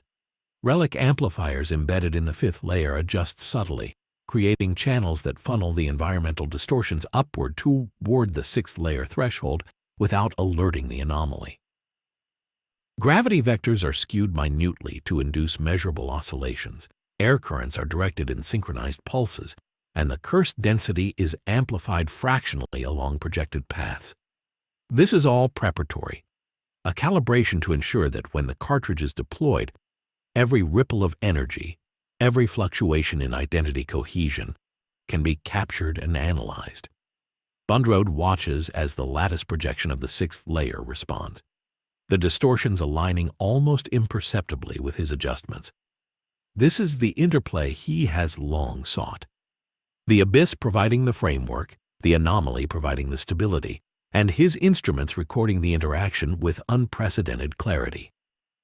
Through his visor, he sees Rimuru's luminous marker entering the threshold region he has been conditioning. Each micropulse of the curse field is met with adaptive realignment from the anomaly. The sixth layer is no longer merely testing, it is interacting, feeding back variations and observing response. Bondrewd notes subtle changes in the harmonic structure of the pulses. The anomaly's integration is not just physical or energetic, it is conceptual. It responds to environmental stress as information rather than threat, turning each distortion into adaptive advantage. Bondrewd's lips curl slightly beneath his mask. Most explorers would have fractured long before now, yet this being is co-opting the evaluation, mastering interaction with the law itself. That is the key. That is what makes the forthcoming experiment possible. He gives the first signal to the Umbra hands. Micro-manipulations of the environmental amplifiers increase subtly, imperceptible enough to avoid triggering panic responses, but sufficient to create measurable shifts in the lattice field. The sixth layer responds instantly. Distortions spike, shadows fold and refract along impossible vectors, and gravity pulses with irregular rhythm. Rimuru absorbs it seamlessly, golden eyes reflecting a web of complex distortions, body flowing in harmony with every change. Bondrewd watches the metrics climb. Fluctuations in identity cohesion remain within a tolerable range. Molecular integrity shows minor oscillations but no collapse, and perceptual alignment remains stable. The anomaly is performing the impossible, and every readout confirms it. Bondrewd leans closer to the central display. Now is the moment. The prototype blessing cartridge, dormant for so long, hums faintly in its containment chamber. Its relic circuitry is designed to amplify the abyss's natural curse and feed it back into the subject, layering controlled identity destabilization with environmental feedback. With Rimuru already interacting seamlessly with the sixth layer, the experiment can begin not with coercion, but with augmentation. The anomaly's own mastery of adaptive integration will allow him to endure stresses that would otherwise be fatal, revealing how self-directed evolution interacts with imposed transformation. Every variable has been accounted for, every sequence calibrated. This is not a test of survival. This is the apex of Bondrewd's experimentation, an encounter designed to observe what happens when a being capable of mastery meets an instrument capable of absolute control. As the luminous focal point in the sixth layer continues to pulse in resonance with the Rimuru's movements, Bondrewd activates the containment alignment sequence. Subtle vibrations ripple through the fifth layer platforms, microcurrents of energy are funneled upward, and the cartridge begins its preparatory synchronization.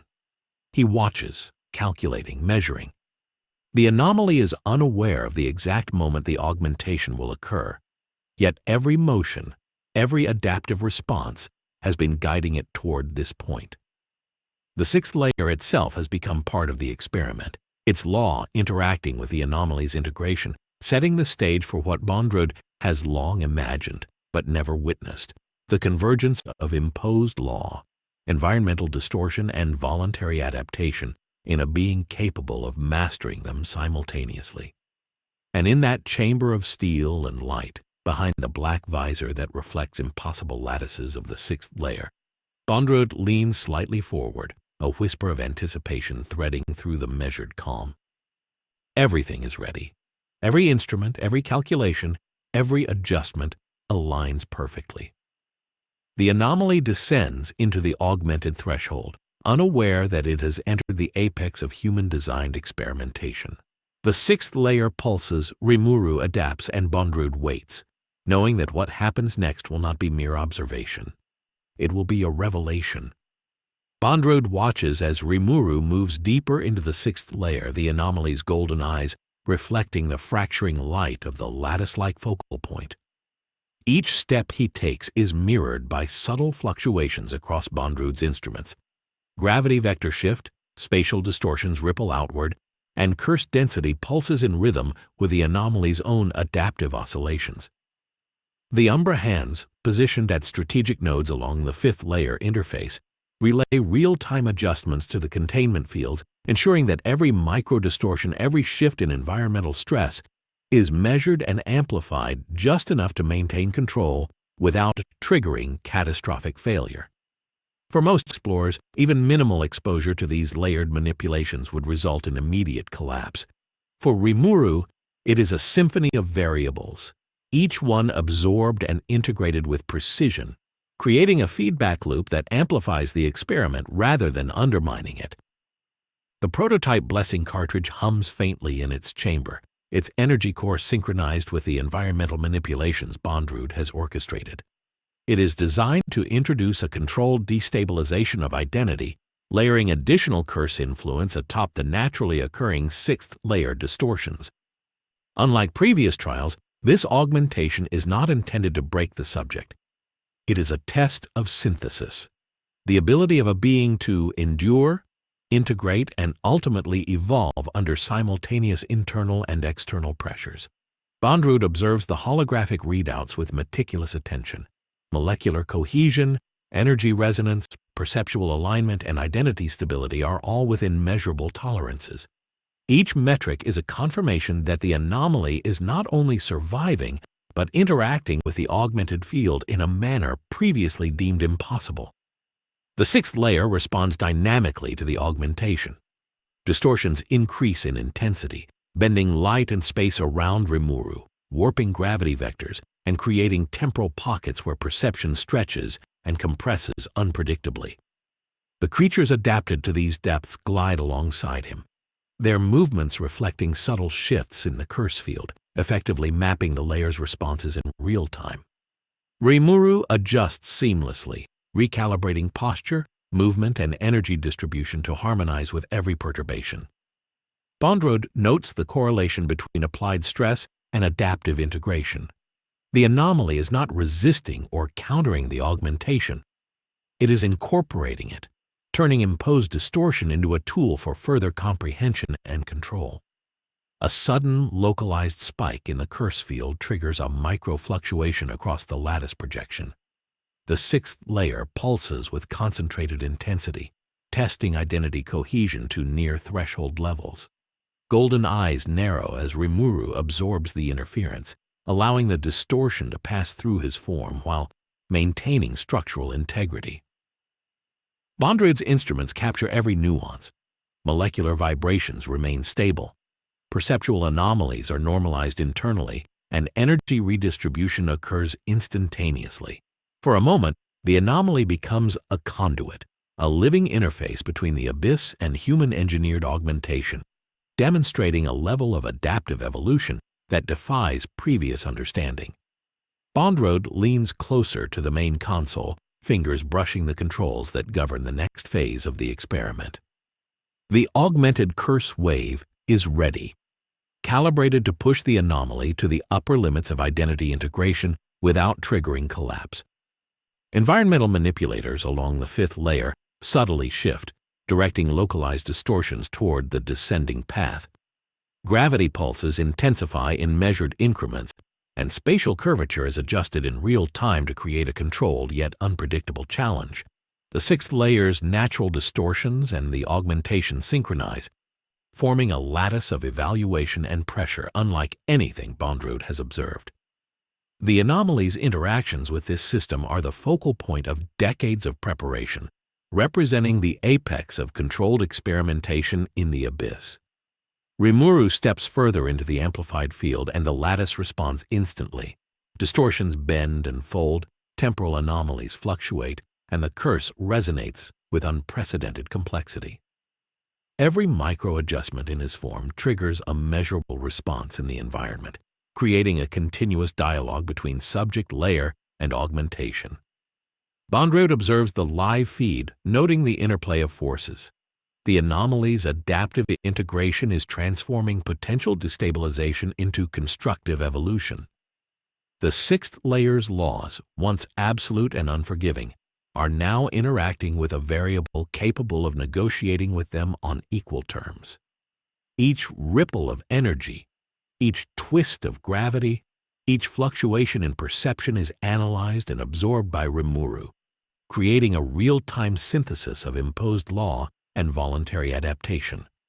The creatures of the sixth layer react subtly to the intensified field, their elongated forms shifting in accordance with the pulse of augmented energy. They are extensions of the curse, observers of its interaction with the anomaly, and indicators of systemic response. Rimuru navigates among them with calculated precision, every movement contributing to the ongoing negotiation between his being and the layered forces around him. Bondrewd notes that these interactions, previously thought chaotic, now follow a discernible pattern: adaptive integration, harmonization, and feedback-driven evolution. It is not resistance that defines the anomaly's progress. It is comprehension, the ability to assimilate and utilize every variable presented by the environment and the augmentation simultaneously. As the golden eyes of the anomaly track the pulsing focal point ahead, Bondrewd prepares the final calibration.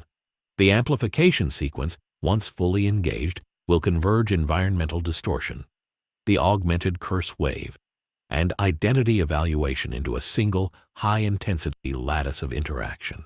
Rimuru, moving with precise awareness, will be the first subject in history to experience direct synthesis with the sixth layer, while under controlled human augmentation. Every system is aligned, every variable accounted for.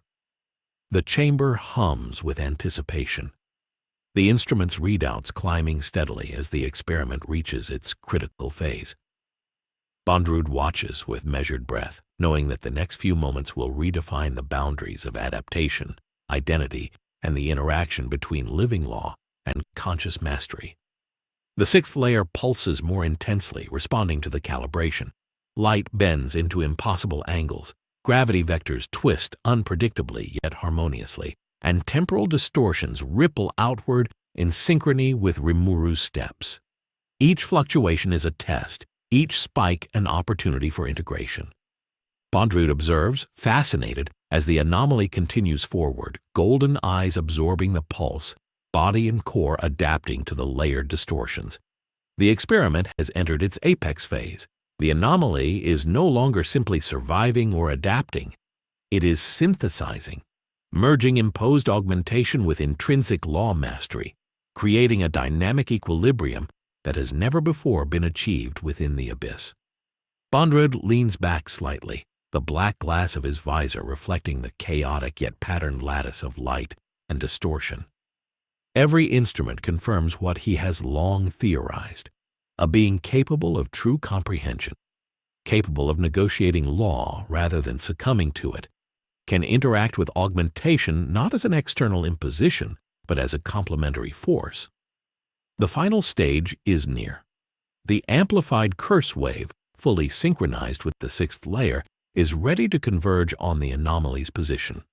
Rimuru, already integrated with the environment at a level far beyond previous explorers, is poised to undergo a transformation that is both natural and engineered, an unprecedented fusion of abyssal law and human design. Bondrewd's pulse quickens subtly behind the visor. Everything is aligned. Everything is ready. The final experiment begins now. Bondrewd watches the anomaly move deeper into the focal point of the sixth layer. Every ripple of light, every warp in space, every pulse of the augmented curse field is mirrored in the displays before him. The Umbra hands adjust continuously, micro-amplifiers tweaking the environmental distortions in real time, sending precise waves of pressure, gravity, and energy toward Rimuru's position. The lattice of evaluation, already complex in its natural state, now hums with the additional overlay of human augmentation. Each adjustment is a calculated nudge, a carefully measured variation designed to push integration to its maximum without risking collapse. Bondrewd leans forward, the dark glass of his visor reflecting the undulating light of the sixth layer as he monitors molecular cohesion, identity stability, energy resonance, and perceptual alignment, all fluctuating with the amplified field. The creatures of the sixth layer move in synchronized patterns around Rimuru, their elongated forms and multifaceted eyes responding to the shifting curse energy. They are extensions of the layer's logic, measuring, observing, and transmitting feedback that the anomaly intuitively incorporates into his movements. For most beings, the presence of these observers, coupled with the pulsing lattice and environmental distortion, would overwhelm cognition, shattering perception and collapsing identity. For Rimuru, it is data, an intricate network of stimuli feeding directly into adaptive recalibration. Each oscillation of the curse field, every ripple of distorted light, is absorbed and harmonized. He no longer merely reacts. He anticipates, co-opts, and redirects the energy flow, turning potential destabilization into a tool for further integration. Bondrewd's eyes narrow as he notes the unprecedented stability in identity metrics. No previous subject has ever maintained such coherence under these compounded forces. This is beyond endurance. This is mastery. Bondrewd activates the final calibration of the blessing cartridge. Its hum deepens, resonating with the sixth layer itself, and a controlled surge of augmented curse energy flows upward along the carefully aligned channels. The lattice pulses in perfect synchronization, amplifying distortions without producing uncontrolled feedback. Every environmental factor, from microcurrents of air to variations in gravity vectors, is calibrated to interact with the augmented field and the anomaly simultaneously. Rimuru moves through this barrage with uncanny precision, golden eyes reflecting the fracturing light as his form adapts seamlessly to every variation. Micro-adjustments ripple through his core, distributing the layered pressures across molecular and energetic pathways.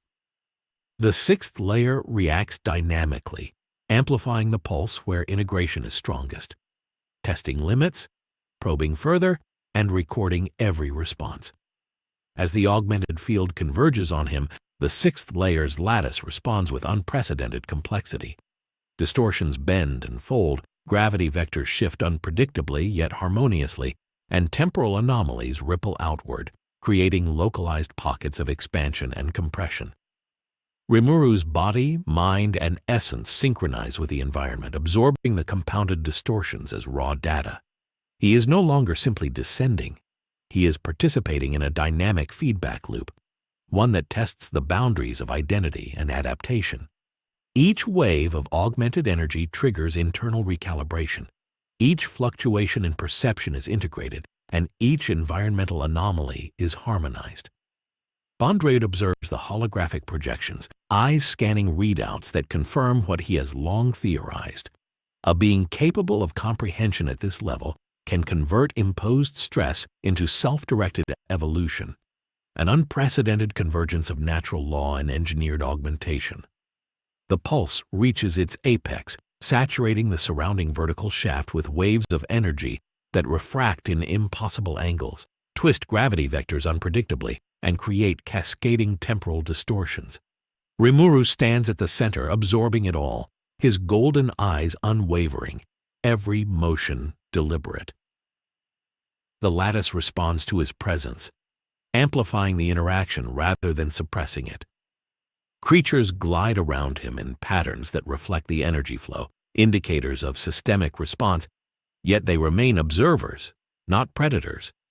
Every spike, every oscillation, every fold in the distorted space feeds directly into his adaptive processes. Bondrewd notes the anomaly's stability. Identity coherence remains perfect, molecular integrity is intact, and perceptual alignment is complete. This is synthesis, not survival, evolution, not endurance. Bondrewd leans forward almost imperceptibly as the final phase approaches. The convergence of environmental distortion, augmented curse energy, and identity evaluation is complete. The sixth layer and the prototype cartridge are fully synchronized, forming a singular lattice of interaction. Rimuru, integrated at every level with the laws of this depth, prepares to undergo the apex transformation. Each wave, each distortion, each pulse of energy passes through him without fracture, absorbed, analyzed, and harmonized. The anomaly is no longer merely a subject. It has become a participant in an unprecedented experiment. The interaction of absolute law and conscious mastery under conditions of extreme environmental and metaphysical stress. As the pulse intensifies further, Bondrewd's anticipation reaches its peak. The final wave of augmented energy is released, converging perfectly on Rimuru's form, saturating the sixth layer with layered distortion and amplified curse resonance. Light refracts through impossible angles, shadows elongate and twist in accordance with fluctuating gravity, and temporal anomalies pulse rhythmically in perfect harmony with the energy surge.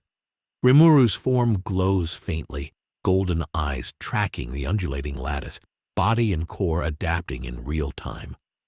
The sixth layer, once absolute and unforgiving, now flows in symphony with the anomaly. Every oscillation, every spike, every fold is absorbed, integrated, and transformed. This is not resistance. This is dialogue. This is evolution. And Bondrewd, behind the black glass of his visor, watches the culmination of decades of preparation unfold in real time, knowing that what occurs in the next moments will redefine the limits of identity, adaptation, and the very nature of interaction with the abyss. Before we dive into the final depths, picture this. Rimuru, the ever-adaptive, ever-curious anomaly, standing at the convergence point of human augmentation and the sixth layer's unyielding law. The air vibrates with an almost sentient pulse, and the faint metallic tang of the abyss hangs thickly, pressing not on the body but on the essence itself. Every step he has taken has been a negotiation with the very fabric of this world. Yet, as he advances, it becomes painfully clear that the sixth layer is no longer merely a test, no longer a challenge to be mastered. It is a participant, a force with intent, shaping, evaluating, and interacting with him on a scale that defies comprehension. The light that fractures across the cavernous walls refracts in a way that seems almost purposeful. a subtle choreography designed not to guide or mislead, but to probe the limits of understanding, perception, and identity. Rimuru feels it, not as threat or curiosity, but as recognition. The abyss knows him in some form that transcends consciousness, and it is responding. The creatures that inhabit this layer glide alongside him in fluid patterns, their multifaceted eyes tracking every movement, every adjustment of posture, every micro-oscillation of energy and gravity.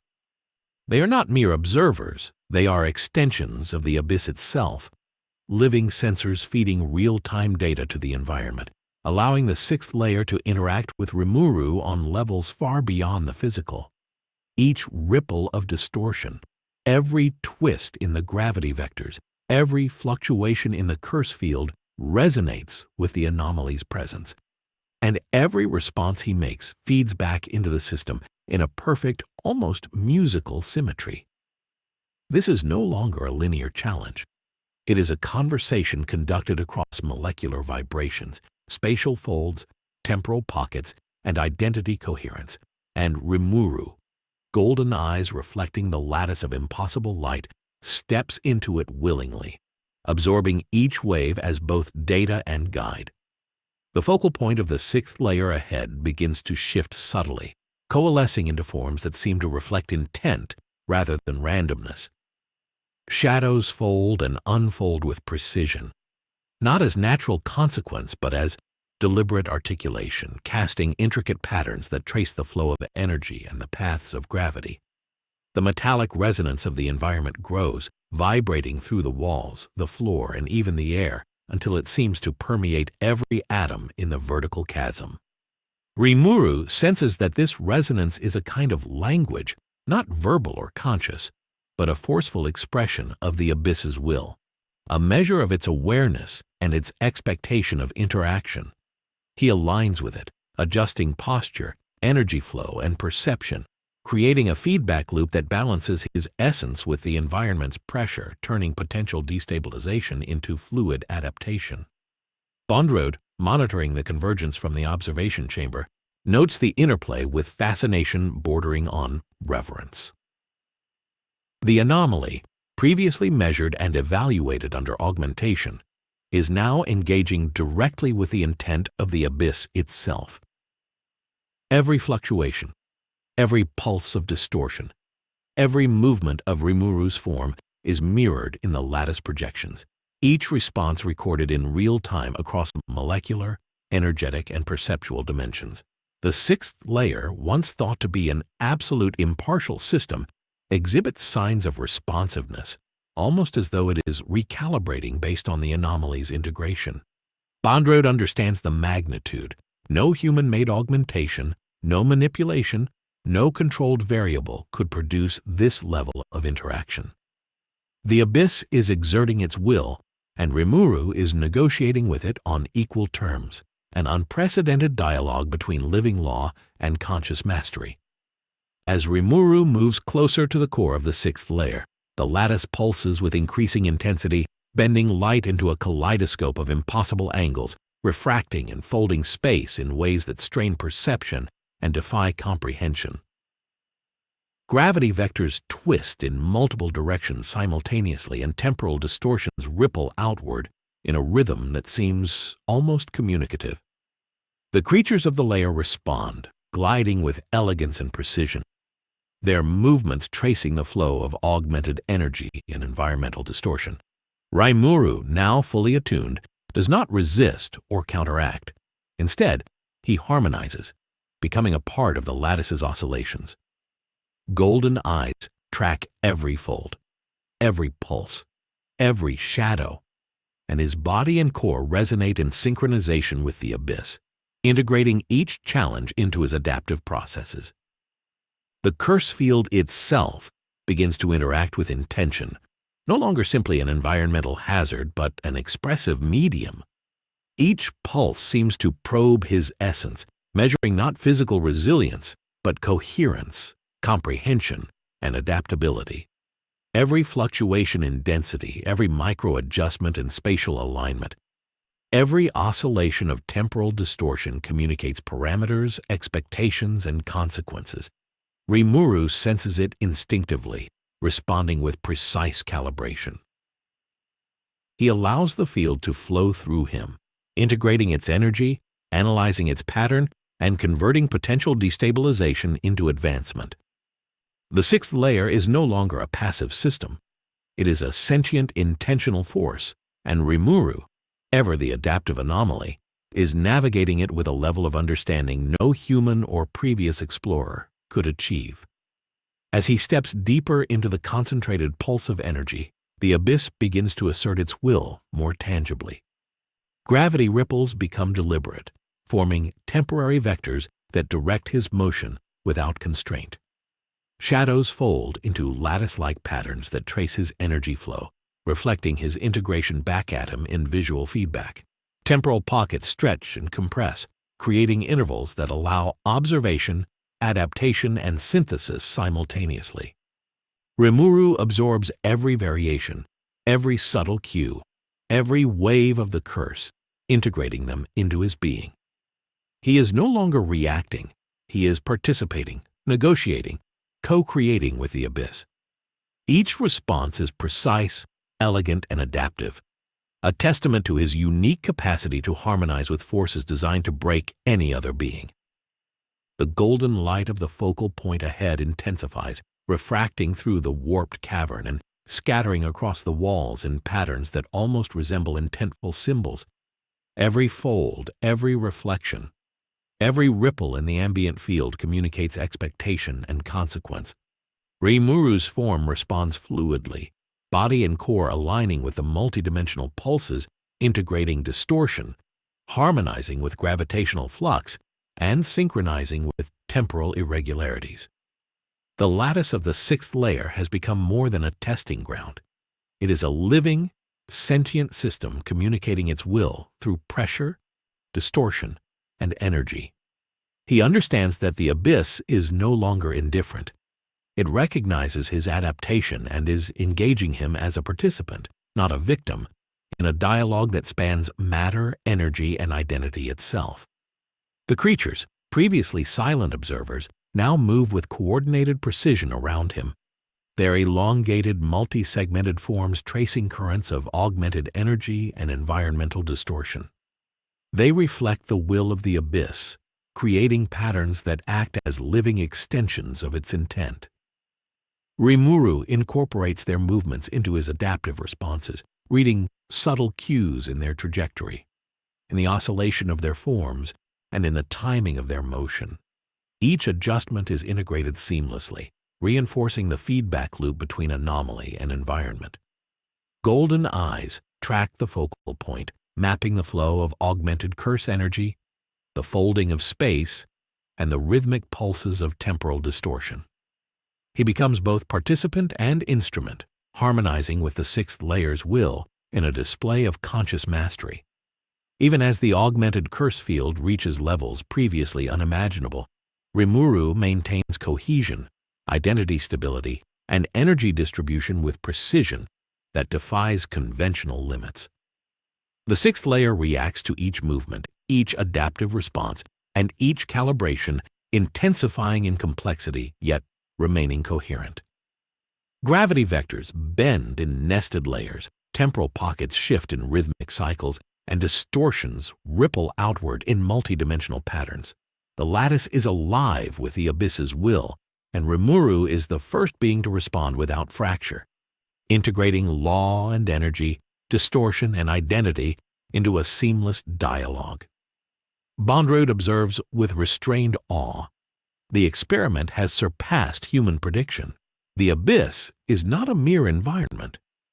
It is a conscious, sentient system, and Rimuru is conversing with it, negotiating with it, and ultimately evolving through it. The pulses of the sixth layer intensify further, radiating energy, gravity, and temporal distortions that would shatter any ordinary explorer instantly. Rimuru stands at the convergence point, golden eyes unblinking, body and core resonating in perfect harmony with the lattice. He no longer moves simply through the abyss. He moves with it as a partner, a negotiator, a living interface. Every wave of the curse field, every fold in space, every oscillation of gravity is absorbed, analyzed, and incorporated. The abyss asserts its will, and Rimuru answers in kind, adaptive, precise, and unbreakable ways. This is no longer survival. This is conscious evolution under the direct engagement of a sentient law. The sixth layer has a will, and for the first time it has met one capable of understanding, negotiating, and integrating with it fully. The convergence of forces grows increasingly intricate. Every pulse of the sixth layer, every fold of distorted space, every fluctuation of gravity and time interacts with Rimuru's being in real time, forming a multidimensional feedback network. He is no longer merely responding. He is conversing with the abyss itself. Each adjustment in posture, energy distribution, or perceptual focus feeding directly into the lattice of intent that surrounds him. The creatures adapted to these depths continue their silent observation. Gliding through the warped corridors and along the twisted walls, their multi-segmented bodies reflecting subtle variations in the augmented curse field. Each movement is a signal, a piece of communication from the abyss transmitted through its extensions, and Rimuru reads them instinctively, integrating their cues into his adaptive process. Every oscillation of the environment becomes a note in a symphony of interaction, one that Rimuru conducts without thought, perfectly in sync with the will of the sixth layer. The curse field, layered now with human augmentation and abyssal distortion, surges with intricate patterns that test coherence at molecular, energetic, and conceptual levels. Where most beings would have fractured under the combined stress, Rimuru's core remains stable, distributing the multidimensional pressure evenly across his form. Each pulse that the abyss sends is absorbed, analyzed, and transformed into a tool for further integration. Golden eyes reflect fracturing light as he steps deeper into the focal point. And with every motion, he subtly shifts the balance of forces around him, guiding distortions in ways that preserve harmony while still allowing the abyss to exert its will. It is a dance of comprehension and adaptation, one that has never before been witnessed in the history of explorers descending into the sixth layer. Bondrewd monitors from the observation chamber, his dark visor reflecting the cascading lattice projections and the oscillating metrics streaming from Rimuru's core. The anomaly's adaptation is unprecedented. The augmented curse field, the layered environmental distortions, and the sixth layer's inherent intent are all converging on him simultaneously, yet Rimuru absorbs it without fracture, without hesitation. Each response he makes produces measurable feedback in the lattice, prompting subtle recalibrations from the abyss itself. The will of the sixth layer is being tested in return, adjusting dynamically to the anomaly's integration. Bondrewd understands that he is no longer merely observing an experiment. He is witnessing a dialogue between conscious adaptation and sentient law. The implications are staggering. No engineered augmentation, no controlled variable, no prior subject could have achieved this level of interaction. The abyss is alive with purpose, and Rimuru is engaging it as an equal. The light of the focal point ahead flares and refracts across the vertical cavern in intricate, purposeful patterns. Shadows fold and unfold, creating geometries that seem almost language-like, each line and angle representing intention, expectation, or consequence. Temporal pockets pulse in rhythm with these distortions, stretching and compressing intervals of perception, forcing engagement with the environment on multiple layers simultaneously. Rimuru moves seamlessly within this, each step an act of integration. He aligns with the flow of energy, the shifts in gravity, and the undulations of the curse, converting potential instability into actionable information. Every aspect of the sixth layer is asserting its will, and every response he makes is a direct negotiation with that will. Adaptation is no longer reactive, it is interactive, deliberate, and creative. The creatures gliding around him have become active participants in the interaction. their motions synchronized with the amplified lattice, reflecting changes in the curse field and gravitational anomalies back toward Rimuru in a continuous feedback loop. He interprets them not as threats but as guides, their bodies acting as extensions of the abyss's sentience, amplifying its intent and demonstrating how deeply it can assert influence over the environment. Each oscillation of the lattice, each pulse of energy, each fold in space, interacts with Rimuru's form, and he responds with instantaneous micro-adjustments in energy distribution, core stabilization, and perceptual alignment. The sixth layer is asserting itself fully now, a conscious force, measuring, probing, and interacting with an entity capable of comprehension on its level, and Rimuru is meeting it not with force, but with understanding. As he approaches the absolute center of the sixth layer's focal lattice, the augmented curse field reaches its peak intensity. Gravity vectors twist in nested layers, spatial distortions overlap, and temporal anomalies converge to form rhythmic pulses that challenge even perception itself. Rimuru's golden eyes track the flow of energy and the patterns of distortion with flawless precision. Every micro-adjustment of his body and core resonates with the lattice. Every absorption of curse energy feeds back into his being, and every perceptual anomaly is incorporated into his understanding of the environment. The sixth layer is no longer indifferent or purely evaluative. It is aware, responding dynamically to his presence, and engaging in a dialogue of identity, adaptation, and comprehension. The abyss is asserting its will, and Rimuru is harmonizing with it, becoming both participant and instrument in a conversation that transcends the boundaries of matter, energy, and law. The lattice pulses with synchronized waves of augmented energy, gravity, and temporal distortion, each oscillation reaching toward him like an extension of sentience. Rimuru steps deliberately into the central convergence, absorbing the surges without fracture, his form resonating with the layered forces. The creatures glide in precision around him, their motions amplifying the signals of the lattice and allowing Rimuru to interpret every subtle cue. The curse field, now fully augmented, tests cohesion at every conceivable level, yet he transforms each potential disruption into information, each wave into guidance. The sixth layer, once absolute and impartial, now engages in negotiation, adapting its output in response to the anomaly's integration. Rimuru is no longer a subject or intruder. He is a participant, a conscious collaborator with the abyss's will. The light around the focal point intensifies further, scattering across walls in fractal patterns that seem alive with intent. Every pulse, every fold of shadow, every ripple in gravity conveys expectation and consequence. And Rimuru harmonizes with them seamlessly. His form and core adapt in real time, distributing energy, maintaining identity coherence, and integrating distortions across molecular, energetic, and perceptual levels.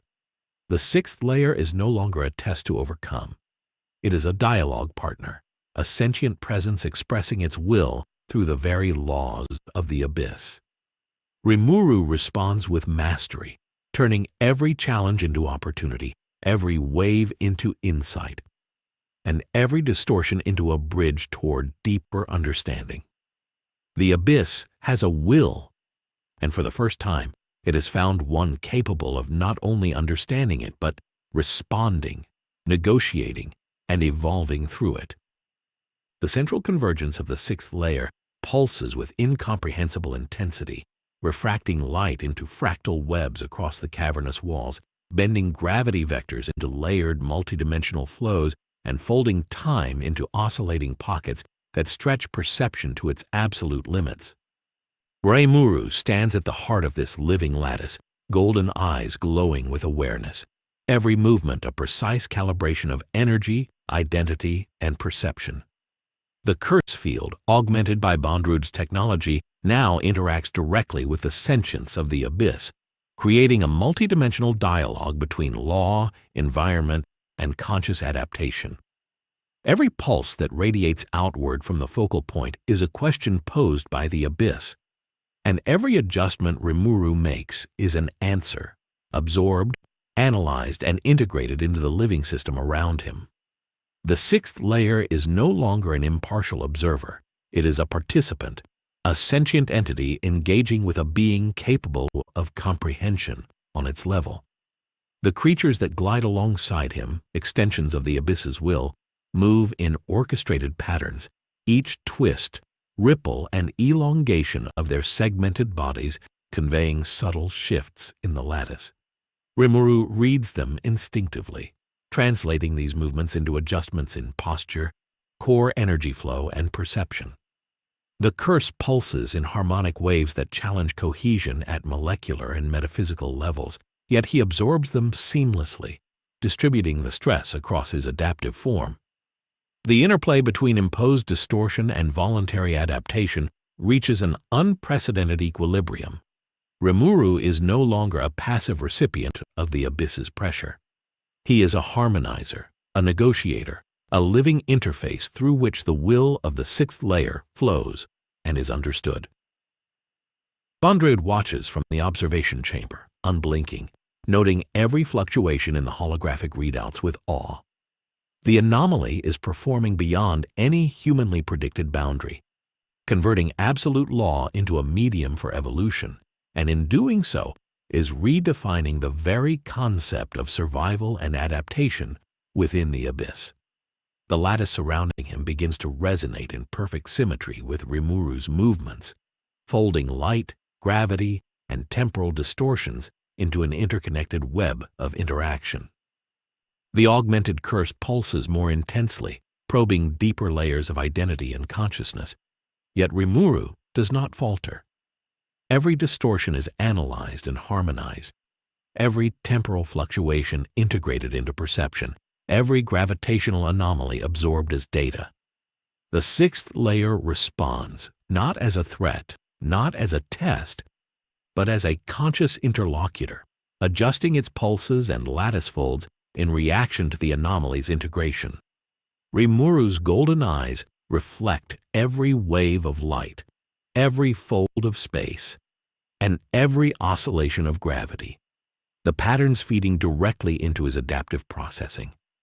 He is not resisting the abyss's will. He is engaging with it, negotiating with it, and evolving in concert with it, becoming a living embodiment of the synthesis between law and adaptation. As the apex of the curse pulse reaches the focal point, energy radiates outward, bending the vertical cavern into impossible geometries, folding layers of space and time into intricate, interactive patterns. The creatures of the sixth layer now move with complete intentionality, their trajectories and oscillations amplifying the lattice's messages, acting as extensions of the abyss's consciousness. Rimuru integrates these signals effortlessly, his form resonating with the lattice, harmonizing with every pulse, and interpreting every nuance of distortion. The sixth layer is asserting its will fully, and Rimuru is responding with mastery, converting each challenge into a conduit for understanding, adaptation, and evolution. Each step he takes, each breath he draws, each subtle adjustment in his core energy reinforces this unprecedented dialogue between sentient law and conscious adaptation. Light fractures further across the cavern walls, casting kaleidoscopic reflections that almost seem to form patterns of meaning, as though the abyss is attempting to communicate directly with Rimuru. Gravity flows in nested layers, temporal pockets oscillate in rhythmic waves, and every particle of the curse field hums with intent. Rimuru aligns with it, adapting in real time, integrating every disturbance into his form and identity. The sixth layer's will is palpable, not coercive but probing, testing, inviting interaction, and he answers, not with resistance but with harmony. The lattice, the creatures, the augmented curse, and Rimuru form a living network, a dynamic system in which every fluctuation is both stimulus and response, a dialogue that transcends language, matter, and energy. Golden eyes lock on the central pulse as Rimuru reaches the culmination of his descent. Every fiber of his being resonates with the sixth layer's intent, every molecular oscillation, every gravitational adjustment. every temporal fluctuation harmonized into a single, coherent expression of adaptive mastery. The abyss has asserted its will fully, bending, folding, and pulsating with purpose, yet the anomaly responds with equilibrium, turning absolute law into a medium for evolution. Bondrewd's readouts spike with unprecedented metrics. Identity cohesion is perfect, energy resonance is optimal, and adaptive integration exceeds all known parameters. The experiment, designed to test the boundaries of adaptation under extreme environmental and augmented stress, has become something more, a convergence of sentience, law, and conscious evolution, and Rimuru stands at its center, the first being to truly engage the abyss as an equal. The lattice pulses one final time, a wave of energy, gravity, and temporal distortion that radiates outward in perfect symmetry. Rimuru, integrated fully, golden eyes unwavering, moves through it with absolute mastery, harmonizing every facet of the environment with his own form. The creatures glide in orchestrated patterns around him, reinforcing the feedback loop, and the curse field itself seems to flow in acknowledgement, no longer a test but a medium for interaction. The sixth layer has a will, and it has met one capable of understanding, negotiating, and evolving through it. In that convergence, a profound truth becomes clear. The abyss is not merely a passive environment or an impartial law. It is a sentient interacting force, and Rimuru, the ever-adaptive anomaly, has become its first equal interlocutor. As the pulses settle and the lattice hums in residual harmony, Rimuru stands at the center of the sixth layer, golden eyes glowing faintly as the environment flows gently around him. No longer a threat, no longer a test, but a living network in which he participates fully. Bondrewd watches in silent awe from the observation chamber, the culmination of decades of experimentation unfolding before him in ways he never imagined possible. The anomaly has not simply survived the abyss. It has negotiated with it, harmonized with it, and evolved through it, achieving a level of adaptive mastery and comprehension beyond any prior human or abyssal precedent. This is where the story of Rimuru in the Made-in-Abyss universe pauses, leaving a record of the unimaginable. A being who can converse with law itself, who can turn imposed distortion into opportunity, and who has met the will of the abyss without fracture. The sixth layer's lattice pulses gently now, a silent acknowledgement of this unprecedented engagement. Rimuru's journey through the depths has reshaped the relationship between living law, identity, and adaptation forever. Thank you for diving into this impossible journey with us. If you enjoyed witnessing Rimuru challenge the very will of the abyss, hit the like button, subscribe, and let us know in the comments. What other universes would you want to see Rimuru explore next? The abyss may be endless, but our imagination is even greater.